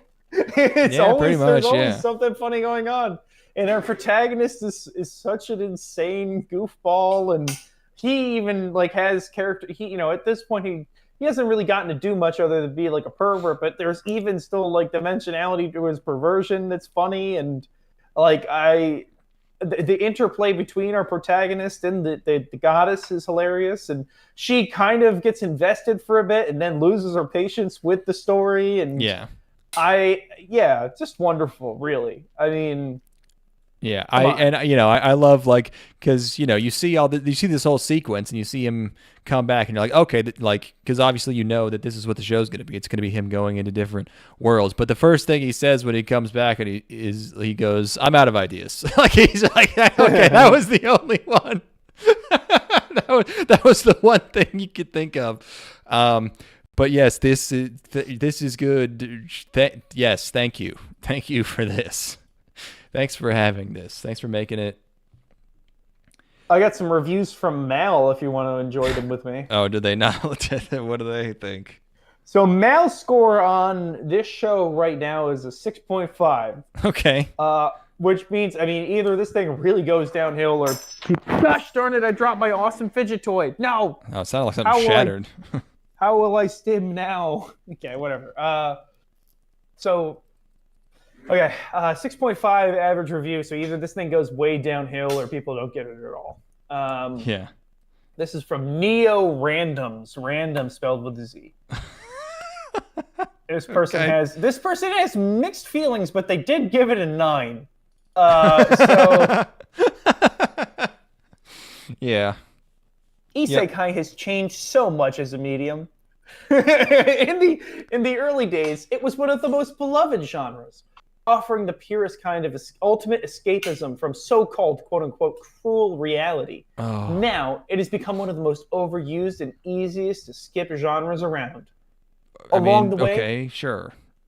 Along the way, this is the come on, they're setting it up, man. This is their fucking master's thesis. They're doing their doctoral thesis. It's 78 pages on this. Along the way, we have also been introduced to all kinds of protagonists, from the classic noble hero and zero to hero underdog, to demon kings, goblins, vampires, skeletons, and even completely unhinged choices like a vending machine, a pig, a sword, and a Kayaru. What he considers types of characters to be heroes, demons, and swords. Like, those are like the same. Those are in the same category of descriptor to him. And I can say this with confidence: the day our isekai main character becomes a tetanus infection on the hero's left butt cheek is coming closer. Sorry, hold on. The day our isekai main character becomes a tetanus infection on the hero's left butt cheek is getting closer with this anime. See, he's trying to make it sound ridiculous, but that's the joke that this show is doing. He's like, what? Yes. Like, that's the entire bit of the show, and he's like, what is he going to be, a rib next? What? I would argue that we're actually way further away from that than we've ever been. We've never been further away from the character being a tetanus infection, because there's no way they're doing that gag again. Megami no Isekai Tensei Nani ni Naritai Desu ka? Ore Yuusha no Rokkotsu de is a bizarre little anime in the best possible way. And yeah, so anyway, you get the idea. Yeah, you get the concept. I got another one for you. Okay. Here's one from Nick29. The creators of this show were extremely high. It's gonna make me hate this show. It's like those AI videos where you don't know what's about to happen next because literally anything could happen, from the whole world getting destroyed to a random clip of an old man dancing with tomatoes. It is ridiculous, but that is what makes the story so good, XD. Okay. Yeah, you know. Really loving it, despite it having no plot whatsoever. The animation is very good. Every episode is just a random collection of random topics in a random world. It's everything being stated here is like not even wrong, and I can't really dispute it, but it's being said in a way that's making me so angry. The main character is literally speed running reincarnations. Fuck, he's right. Fuck. I have never seen anything being so random yet so fun to watch. Have fun watching. All right, hold on. Jesus. Let's see. It seems like all the people who have taken the effort to review really like it. It seems like people are kind of maybe down, like bad review spamming this, and not. Yeah, I don't know. I wonder why that is. Oh, here we go. Hold on, one more. We're gonna get somebody who's this is clearly an art historian. Thank goodness we have an expert here. Ambitious. Yep. Overwhelming. Tropey, yet also groundbreaking. This show is a Salvador Dali painting of melting clocks with a hot kudere Megami and a cluelessly optimistic Inu stereotype MC. Inu stereotype? He's like a dog. Like a dog? Is he like a dog? I guess. He's literally like a dog. He's got you. I promise, with each episode, you truly won't know what to expect going in, and you'll know less after it finishes. There's a raging torrent of creativity and legitimate hard work in the production, with all these crazy art styles and physical media props. I've never seen anything like this in my life. He wasn't around for Shaft. He wasn't around for early 2010s Shaft, so I can understand that. This is a very strange show. It reminds me of Xavier Renegade Angel in terms of the surrealism and absurd content on the screen, but it's grounded by the Megami and the nameless MC. There's subtle undercurrents of romance between the two, but it can't seriously develop because of the incredible power imbalance, which rightfully terrifies our MC. Okay. He's also a spineless, happy-go-lucky optimist, which in many other series be incredibly annoying, but it loops back around to being a form of incredible bravery, or perhaps even a coping mechanism, considering the things he's put through. You kind of end up rooting for him. Maybe they're made for each other. Anyway, there's more to it. Stroking my beard, yeah. Yeah, I'm stroking my cock, looking at this show, dude. Love this. Yeah, it's great. Come on now. What are you, a loser? What do you hate fun? Are you a fun-hating loser that doesn't like having a good time and fucking you just like refuse to get pussy? Like, yeah, why do you hate being alive? Why do you hate good stuff? You literally have to not enjoy having fun to hate this. This is the bomb. If you watch this first episode and you're not like consistently entertained throughout the entire thing, like you have no hope. No, you gotta be on board for this. Yeah, like trains moving, dude. You got to get on. Like you gotta fucking like all aboard, pal. Yeah, if you even have like an idea that you might want to get on this train, you should just hitch a ride because like we're going great places. Yeah, all aboard to being Straightville. That's where we're headed. Yep. All right, cool. Next, Otaku ni Yasashii garu wa inai. Gals can't be kind to otaku! ! Why don't you start talking about this, and I'm going to get myself another beverage while you begin explaining this. Yes. We finally got... Have we had any more Gyaru shows this season? I'm going to actually search for the word gal. Let's see here. Oh. Why? Oh, wait, hold on. How do I find the... Have there been any... That's the word illegal. No, this is the first gal show, I think, this season. Manga adaptation. TMS is the studio. Our main character has this anime he really likes. This, I watch dozens of anime per year, or at least the first episode. So I think it means a lot when I say, boy, these eyes are big. These suckers are they're saucers. And they have a lot of stuff going on inside them. This is, so they got these two, we have a selection of two Gyaru. One is a more standard, traditional one. One is somewhat cooler, more reserved. She's not blonde. She's a secret otaku, and they're friends with each other. But yeah, our main guy, he likes this show for girls, and he immediately bonds with this other girl over this show. I feel like we've kind of blown our load a bit early with that one. I don't know if that was. I was thinking that was going to happen a bit later. But also, it seems like the main gag is her obviously being obsessed with this thing and then denying it constantly. Yes, it seems like that's the single joke that this show has, is like her being like expressing extremely intimate knowledge of the program, and then being like, at least that's what my sister says. Right. Yes. Yeah. The some of the soundtrack here is this strange, shrill Latin brass music, and yeah, it's just, I like shows where it's like, what if a girl was nice to you? But this is like a little too nice. I'm thinking, like, there needs to be more. I don't know. There needs to be something else going on, because this is like luring you into an alley so their boyfriend can rob you. Nice, you know what I mean? It really comes off as more suspicious than anything else. One of these girls has got to be less nice. You got to have one of the girls be less nice. You can't the otaku one is less nice, right? She's still nice. Yeah, she's still pretty nice. Yeah. Yeah, but yeah, they should be more like, I don't know. They should be less aggressively nice and maybe more passively nice, or something. I don't know. Just more normal. And also the main guy should be less of a pussy, but that's a common problem. I've given up. That's it. I've given up. Okay, I'm done. It's over.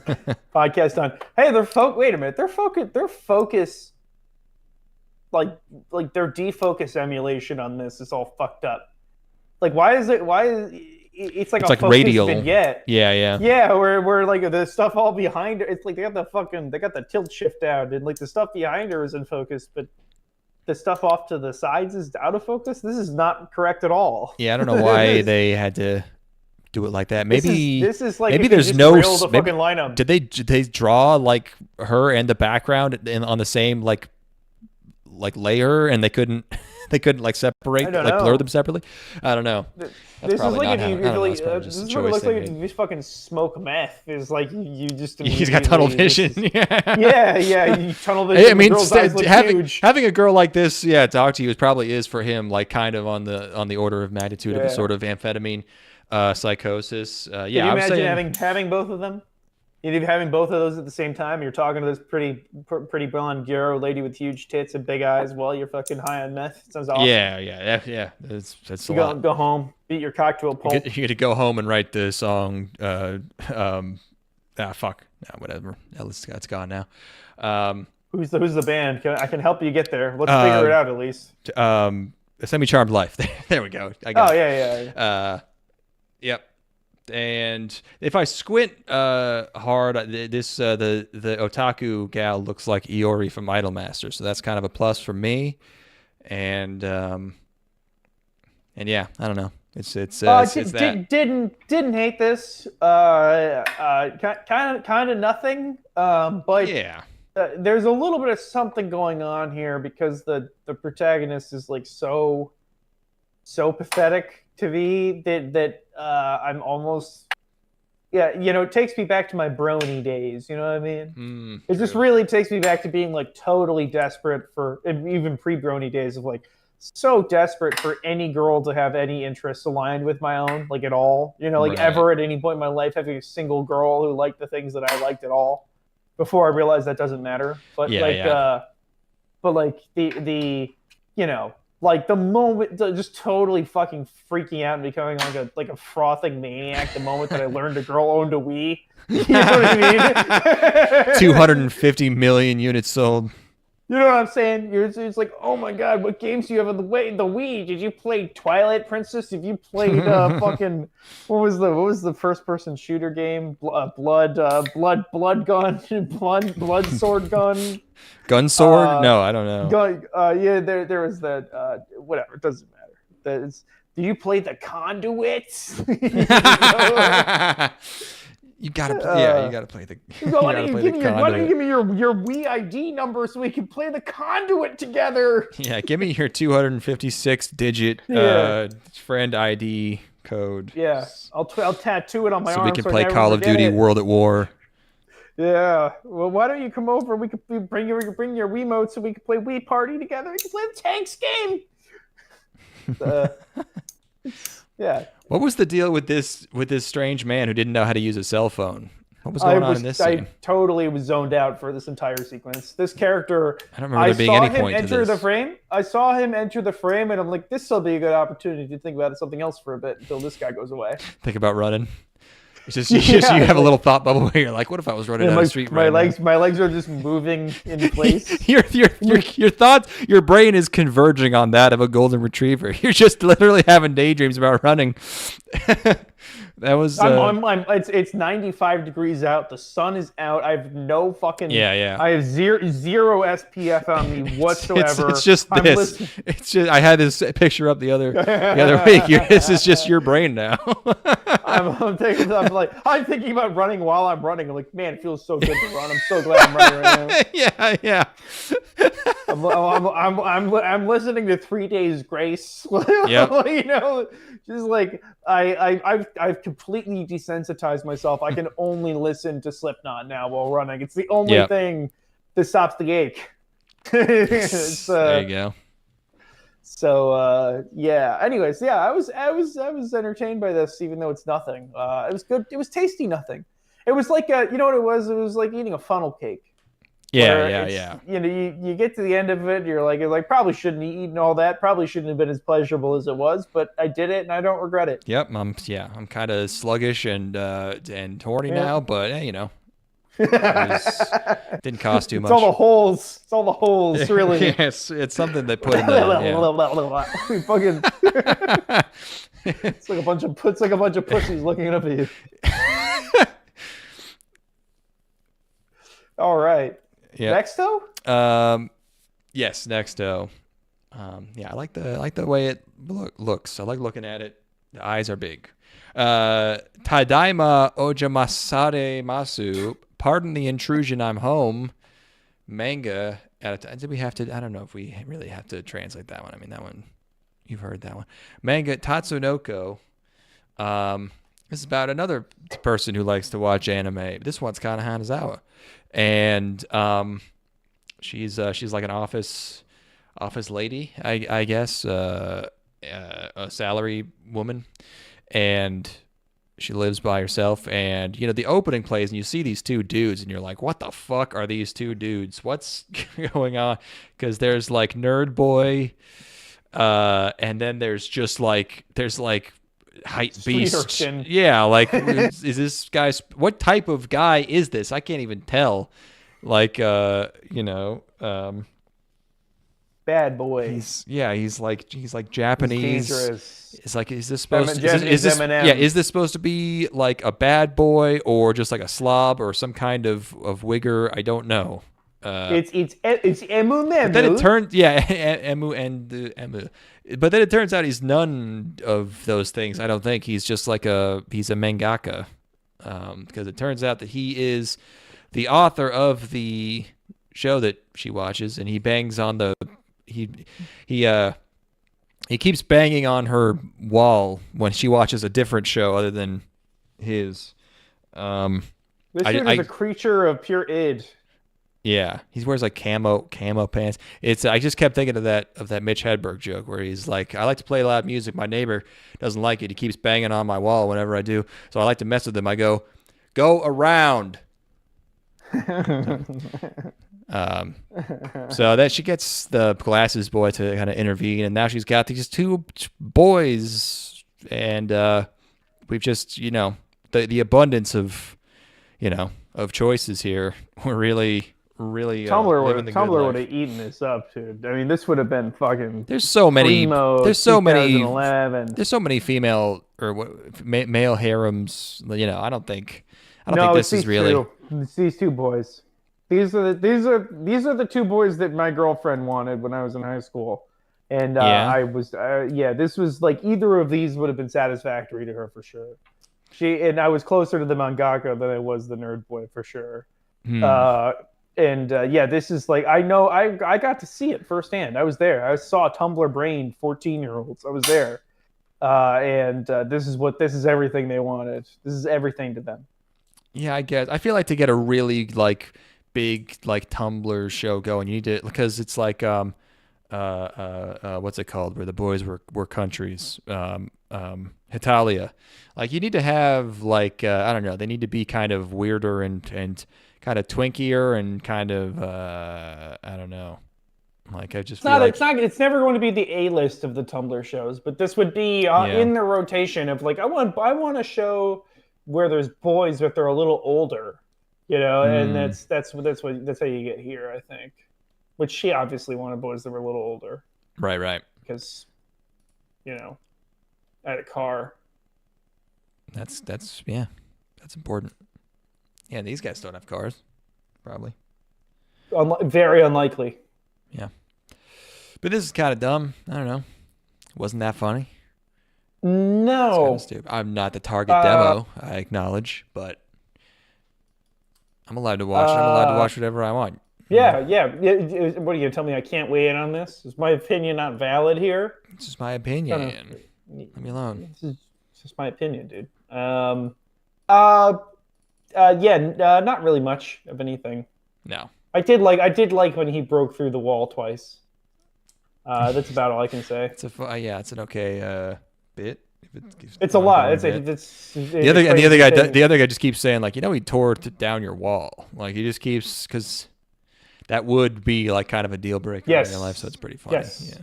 That is the gag that works for sure. It is her obsessive fandom prevents her from recognizing that this dude or recognizing that this dude is a maniac, and that is a solid little gag, and there are some decent jokes off of it, and in the response of her other neighbor being very subdued is kind of funny in its own way. There are three crazy people, so how bad? How you can't be that bad, Yes, sir. Next, Hime Kishi wa Barbaroi no Yome. There's always one word you've never seen in a title before. The Warrior Princess and the Barbaric King. Or sometimes it's called The Barbarian's Bride. Manga. Jumondo, who rarely do animation production. But it's about this noble woman who's in some kind of silly war between these strange gleaming like techno knights and giant like goblin guys. Even though they're like clearly goblins, they're called like barbarians or something. I thought they were monsters. I wasn't paying very close attention.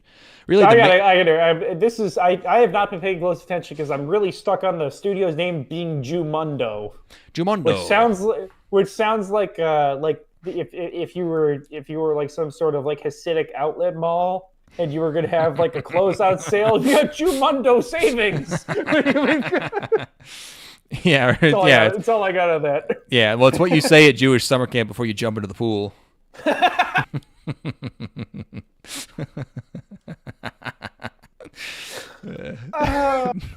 Zing. That'll do.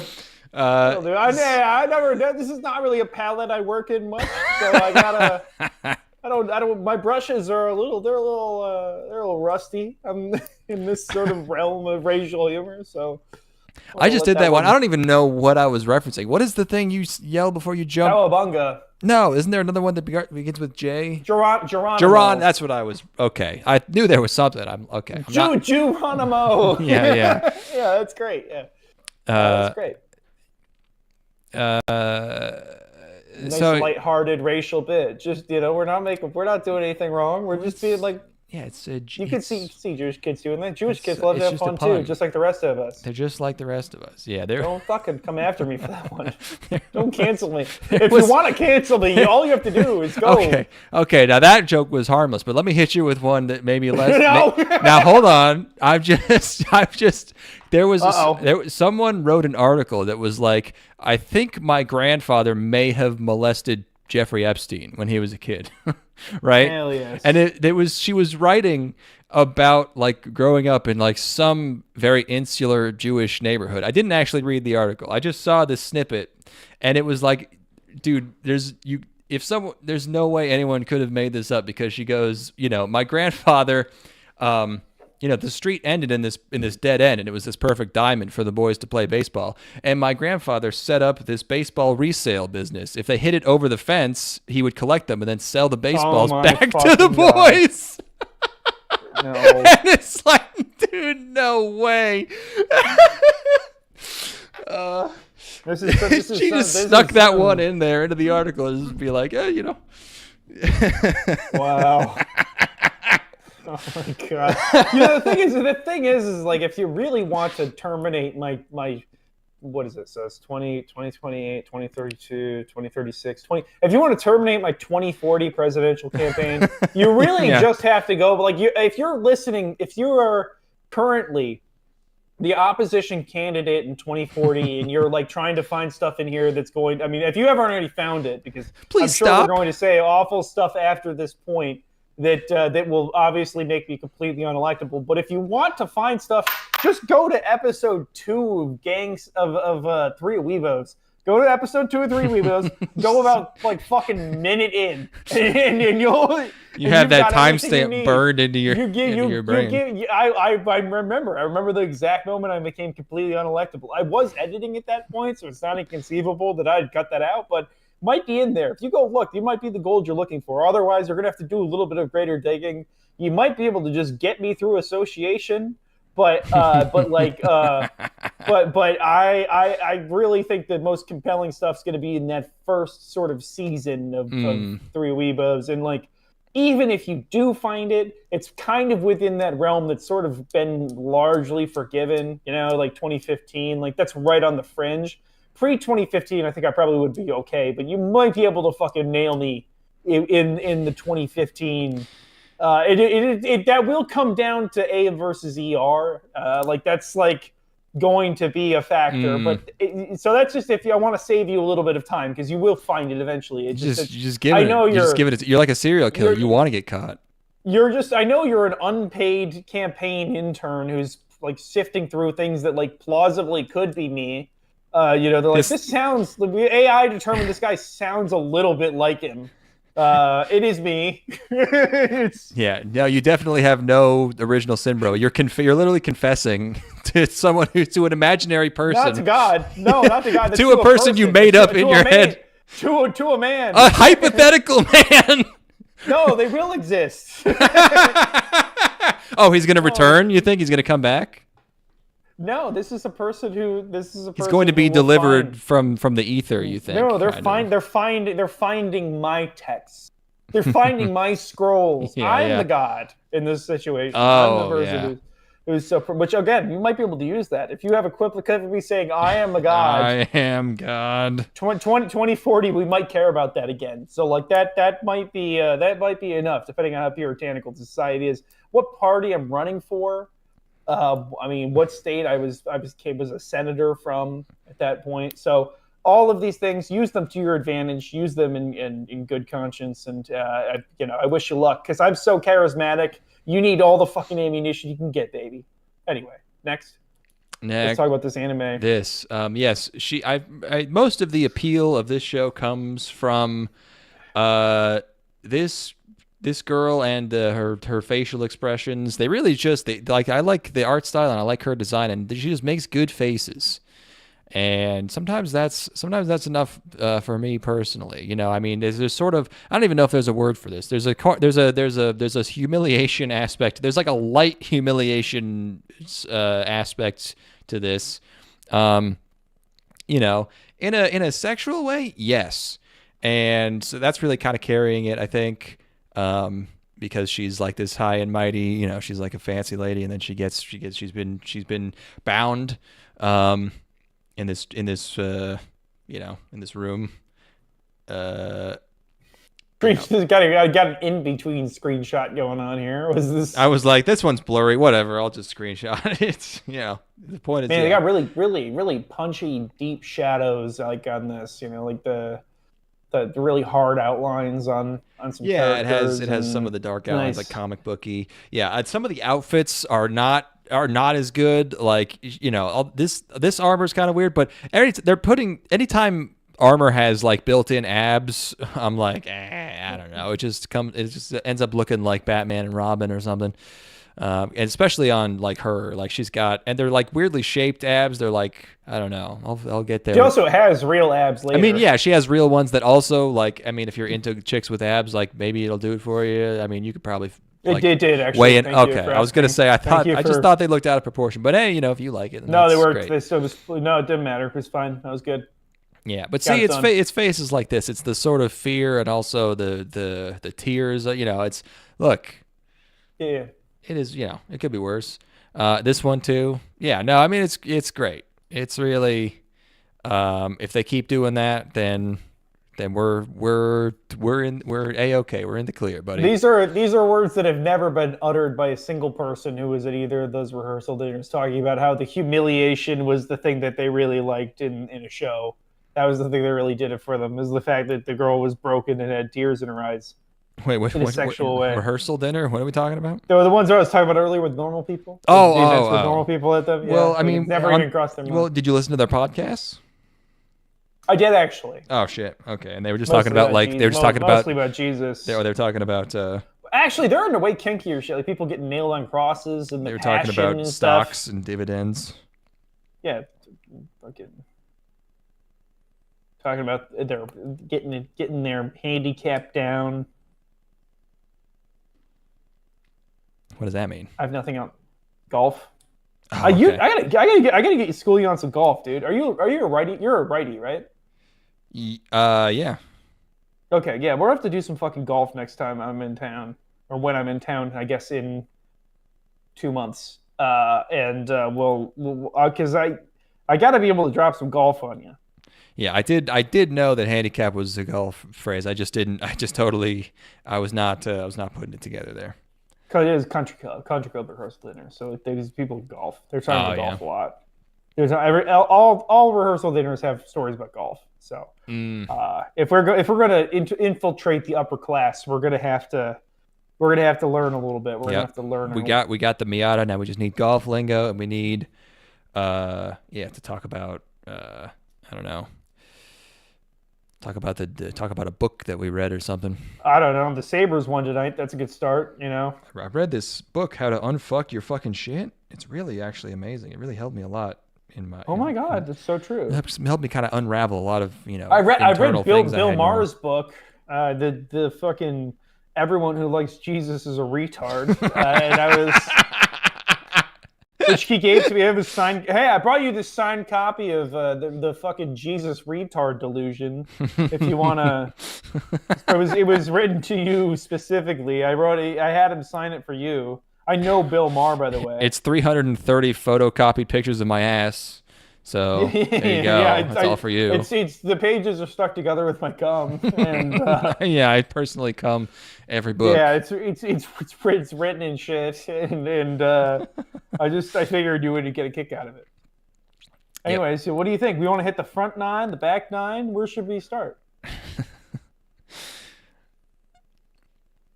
Anyways, yeah, we'll get on the golf. Yeah, it's a lot of her just being sort of humiliated and imprisoned, and there's another girl who's dressed in this this kind of cool getup. She looks like someone from Golden Kamuy or something. And I knew. Yes, yeah, I knew. And yeah, it's just a lot of this. Honestly, kind of good. Yeah, this is definitely the only metrics that I judge things by. So yeah, this works. I would like the fact that she's ripped. That's cool. Like the fact that she's ripped, and then there's even more ripped person who is giving her the option, but she's gonna want it, which is the best, which is like really the best. I obviously so. At the end, she sees put her in a dumb dress. Yeah, this dress is I'm not crazy, but yeah, she sees his giant erect penis at the end. I hope they just keep ratcheting up the taking her down more and more notches from royalty. Yeah, well, I mean, really, she should the cock should be even bigger. Like you don't even really see how big it is. Like it could be the size of her. I mean, there was sort of a foreground, there's sort of a forced perspective thing happening. This face is good. Yeah, this was fine.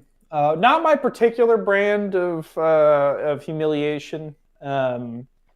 But I liked her. I liked the concept of I want to fuck a night lady for sure. I mean, any night lady I can get my hands on. A sword, a shield maiden. Mm-hmm. Love a shield maiden, of course. Yeah. You know, I mean, one of my favorites ever is why can I not remember her name from Fate? Fucking Saber from Fate. I love Saber. Yeah. This is kind of a Saber-ish. Yeah. Blonde sword. This is a little bit more like kind of cartooned up Saber. Yeah, here. less brave and noble and more less in control Saber. Yeah, Saber's one of my favorites as far as if I were to want to stroke my cock to any of these anime girls. So Yep. Yeah, this'll do. That's another good face. Yeah, I was watching. I was just like, there's some good faces. Yeah. Yep. I got more screenshots. That's a good face. See that face? That's a guy. And then that's okay. Yeah. All right. Next. Wait, is this the last one? How many do we have? This is the final one. Okay. Final show is Kujima Utaeba Ie Hororo. Kujima : why sing when you can warble? I don't know what warble. I'm still not really sure what warble. Warble means, is a bird sound. Yes, correct. Okay, yeah. I got a little dish full of jelly that I've been having Orioles eating out of. Ooh. They like the jelly. This is the classic story of boy meets strange fucking thing, but I don't like the thing. I don't know if it's supposed to be creepy and off-putting, but I fucking hate this stupid thing. It's like having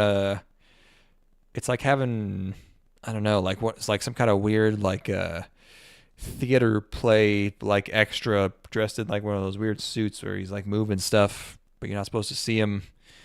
But he's just weird. It's like the thing from Poughkeepsie tapes. He's like he's like Gumby. Yeah, like Gumby as a mosquito. Yeah, or you get that proboscis is unsettling. It's never simply not anything I want in my life at all. He's also a little bastard. Yeah, he's a criminal. He's like an ingrate bat stealing stuff. What is he stealing? I didn't get the grasp. He was stealing someone's bamboo from their property. Okay. To make soba noodle. Well, if you're growing it commercially, I don't know. He's Russian. Well, yeah. Yes, he's a Russian bird. He's fighting against his programming. And then I don't know, he was stealing money out of a vending machine or something. But he's made me want to eat very noodles. Intrusive. Yeah, I mean, he loves Japanese food as his thing. And he just demands to be fed delicious Japanese food like miso and ramen and sushi. What's the one that comes down on them? Be coming down on them bamboo. It's a type of soba. I forget what it's called when you do that. I don't know. It's river soba. I don't know. I'll look it up. But he's just he's pushy and he just demands things and he dances around all weird. And Nagashi Somen is the name. Somen, not so. Wait, did I say what did I say? Soma? Soma is the It's the fake drug. Yeah. Yeah. Well, you can see where I was coming from. He's got nasty feet. He's got no, he's not. They did. Yeah. Just not an animal you want to bring home. It's like if your kid's like your child finds a baby possum and they're like, "Can we keep it?" It's like, no, that's not a home animal. That's an outside animal. Yeah. You know? This has got to be at least in some kind of fenced in area. Yeah, or like prison, because this one's sentient. So like we can just lock this one up and study it. I want to eat noodles. That's where I'm at right now. I watch this.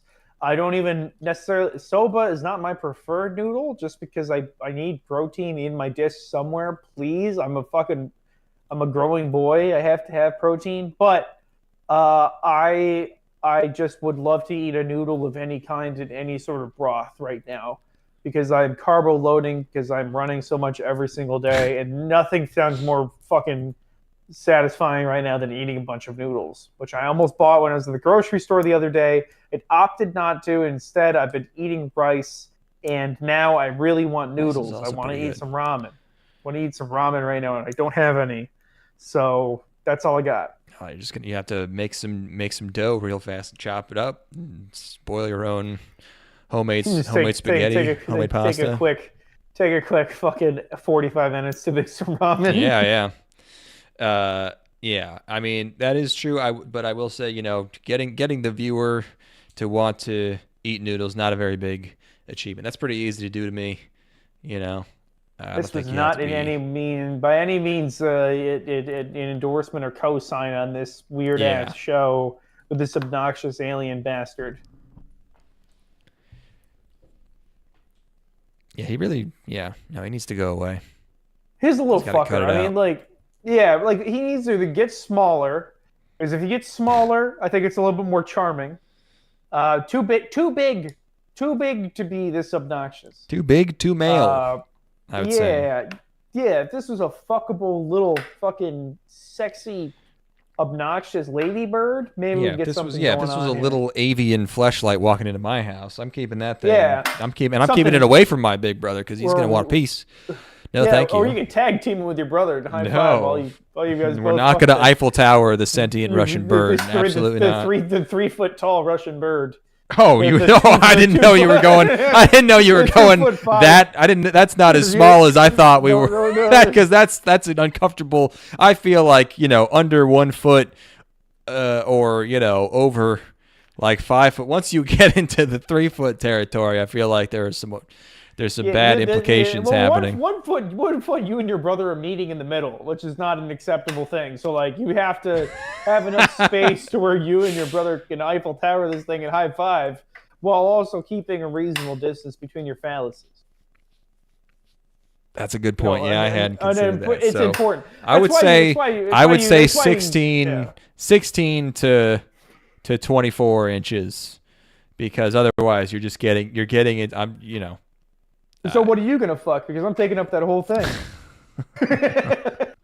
We can just seesaw it. We can go. You go out. You go in. I go out, and then we just go. We're going opposite.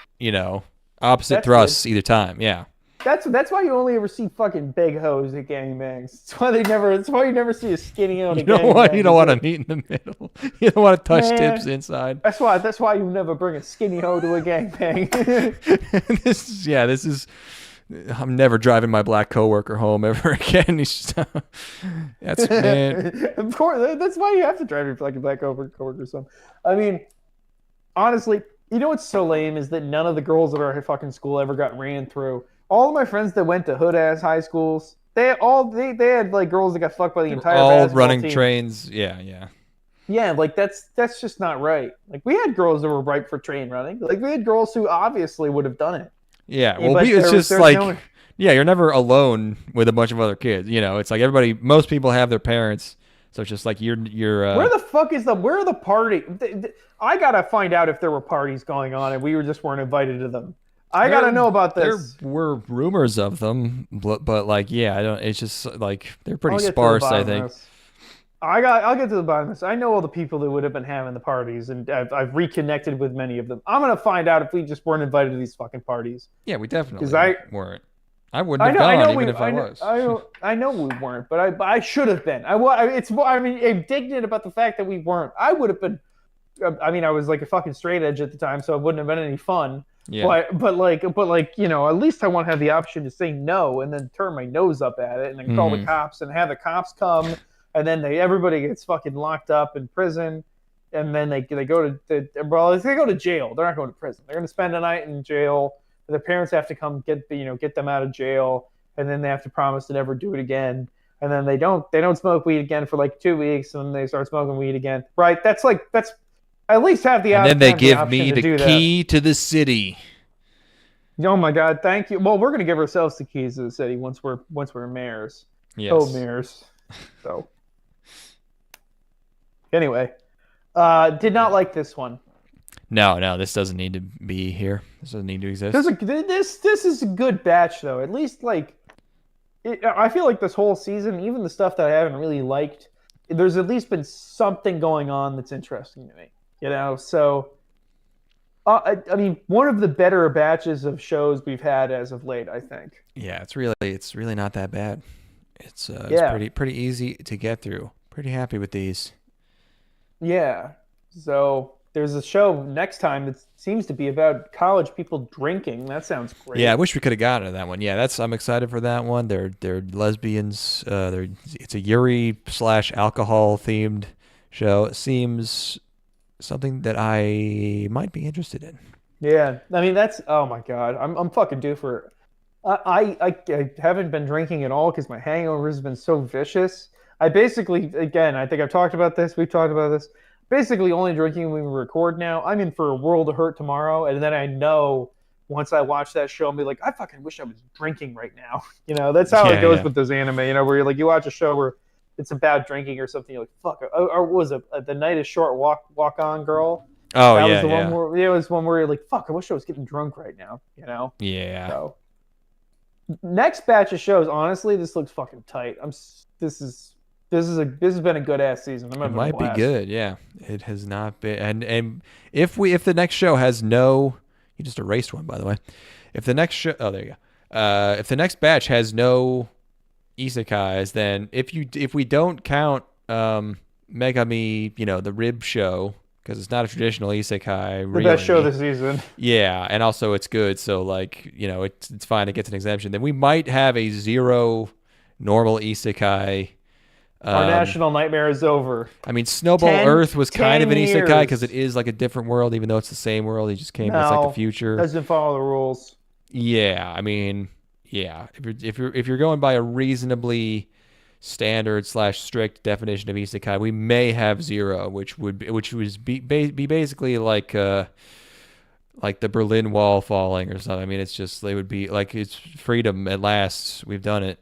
We may have finally entered a new paradigm. We've actually this would be the promise that we were given by the universe when we first created this show, because there's no way there's ever been a season from the moment we started podcasting up until now, there's no way there's ever been a season that didn't have a single isekai. So right. So we might actually finally be at a point where it's like, wow, this is what we thought we were going to be doing the entire time, which is watching stuff that's like mostly interesting and enjoyable, or like even if it's not each episode is great that we're watching, like the next one's probably going to be something that's kind of unique and cool. So yeah, I mean, I don't want to jinx it, but I'm like, this is a new world. This is a new us. We can reinvent ourselves. And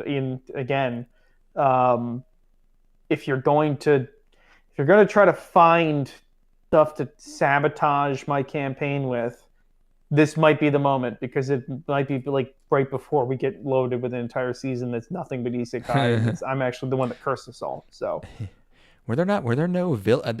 Now, if you go by the ONAs, I know there is at least one like, villainous show. I think those count as isekai. There hasn't been any villainous, shows either. I don't think. Was there not one in the first? Maybe there was one, show? but okay, it was villainous, but it wasn't an isekai villain. Like she wasn't in a video game. Oh, right? she wasn't even a villainess. It just is like she's like comes from like a thug family or something. Oh yeah, no, that's like a royalty like marriage stuff, but it's not a villainous show. It's not isekai. Yeah. Different. It is different. Wow. I mean, I just feel good. I feel like the future has never been brighter. We might be moving on up. Yeah. All right. Cool. There we go. That's great. It is so great. Everything's great, and we love you. And part 4. The title for the next episode. Everything's great, and we love you. Everything's great, and we love you. That kind of sounds kind of ominous. That's like a death flag. I don't want to do that one. No, because we know the next season is going to be disaster. We don't get to. Yeah, next episode is called "Every Season Will Be Good from Now On" for sure. when I back-to-back called best season ever and worst season ever, and true. It was true. Yeah, it was that we are the dreamers of dreams. We get to determine our fate, man. I'm trying to manifest. This is the future that we're in. The universe is born from within your mind. When I watch baseball, I control the ball with my mind. I can make it happen. Hell yeah. Okay. Dude. So anyways, are you gonna wipe my windshield, or should I just pull away from this traffic light? Get out of my face, man. Get out of my fucking face, man. Why are you fucking in my face, man? So start playing some music and just rant. Just do a little bit of homeless ranting while you play some. Yo, I was fucking over there, and this fucking guy, dude. Like, are you fucking kidding me with this fucking shit, dude? Dude, get out of here. Get the fuck out of here. I'm standing in front of you with the red light. Get the fuck out, dude. Were you fucking talking to me with that? Talking shit to me? Stop reading my mind. Stop reading my mind, please. You're doing the mind reading thing. Everybody's able to read my mind. You take my shit. You take all my shit earlier today. I was sitting over there. You took all my fucking shit, dude. That was you. Yeah. You fucking took my shit. You fucking take my shit, bro. All this fucking bullshit happened because Steve McQueen wouldn't acknowledge that I'm his son. Steve McQueen, my dad. George W. Bush, my mom, and the band Queen, Steve McQueen, everyone with the name Queen, Elizabeth II, they're all fucking talking. They're all talking shit. I was a troth baby. I came from the troth. Everybody came into a troth, and then I was the baby that spawned out of it. So I have the DNA of Barry Sanders. I have the DNA of Aretha Franklin. I have the DNA of George W. Bush. I got Abraham Lincoln. I got Naruto Uzumaki. I got Joseph Stalin. I got Gallagher. Yeah. Gallagher DNA in me. I got Johnny Parsons. Yeah, I got the Stig in there. He's not even saying anything. He's just standing there. And they're all hacking into my Bluetooth speakers and calling me a bitch at midnight, even when I unplug them. And I'm fucking sick of it. It's in very poor taste. The thing is they want to do it because it stops me from turning into Captain Underpants when I say dun da da. And if I can't turn into Captain Underpants, then I can't fight all of the school-themed villains that are in my villain cadre. And if I can't do that, then I can't save Carl and the other kid from Captain Underpants, who are my sons. They're both my children. One's black, one's white, but that's because I have black and white DNA inside of me. I'm both black and white. I'm both at the same time. And spiritually, I'm Garfield. I'm all of these comic characters. I'm Garfield. I'm Blondie. I'm the entire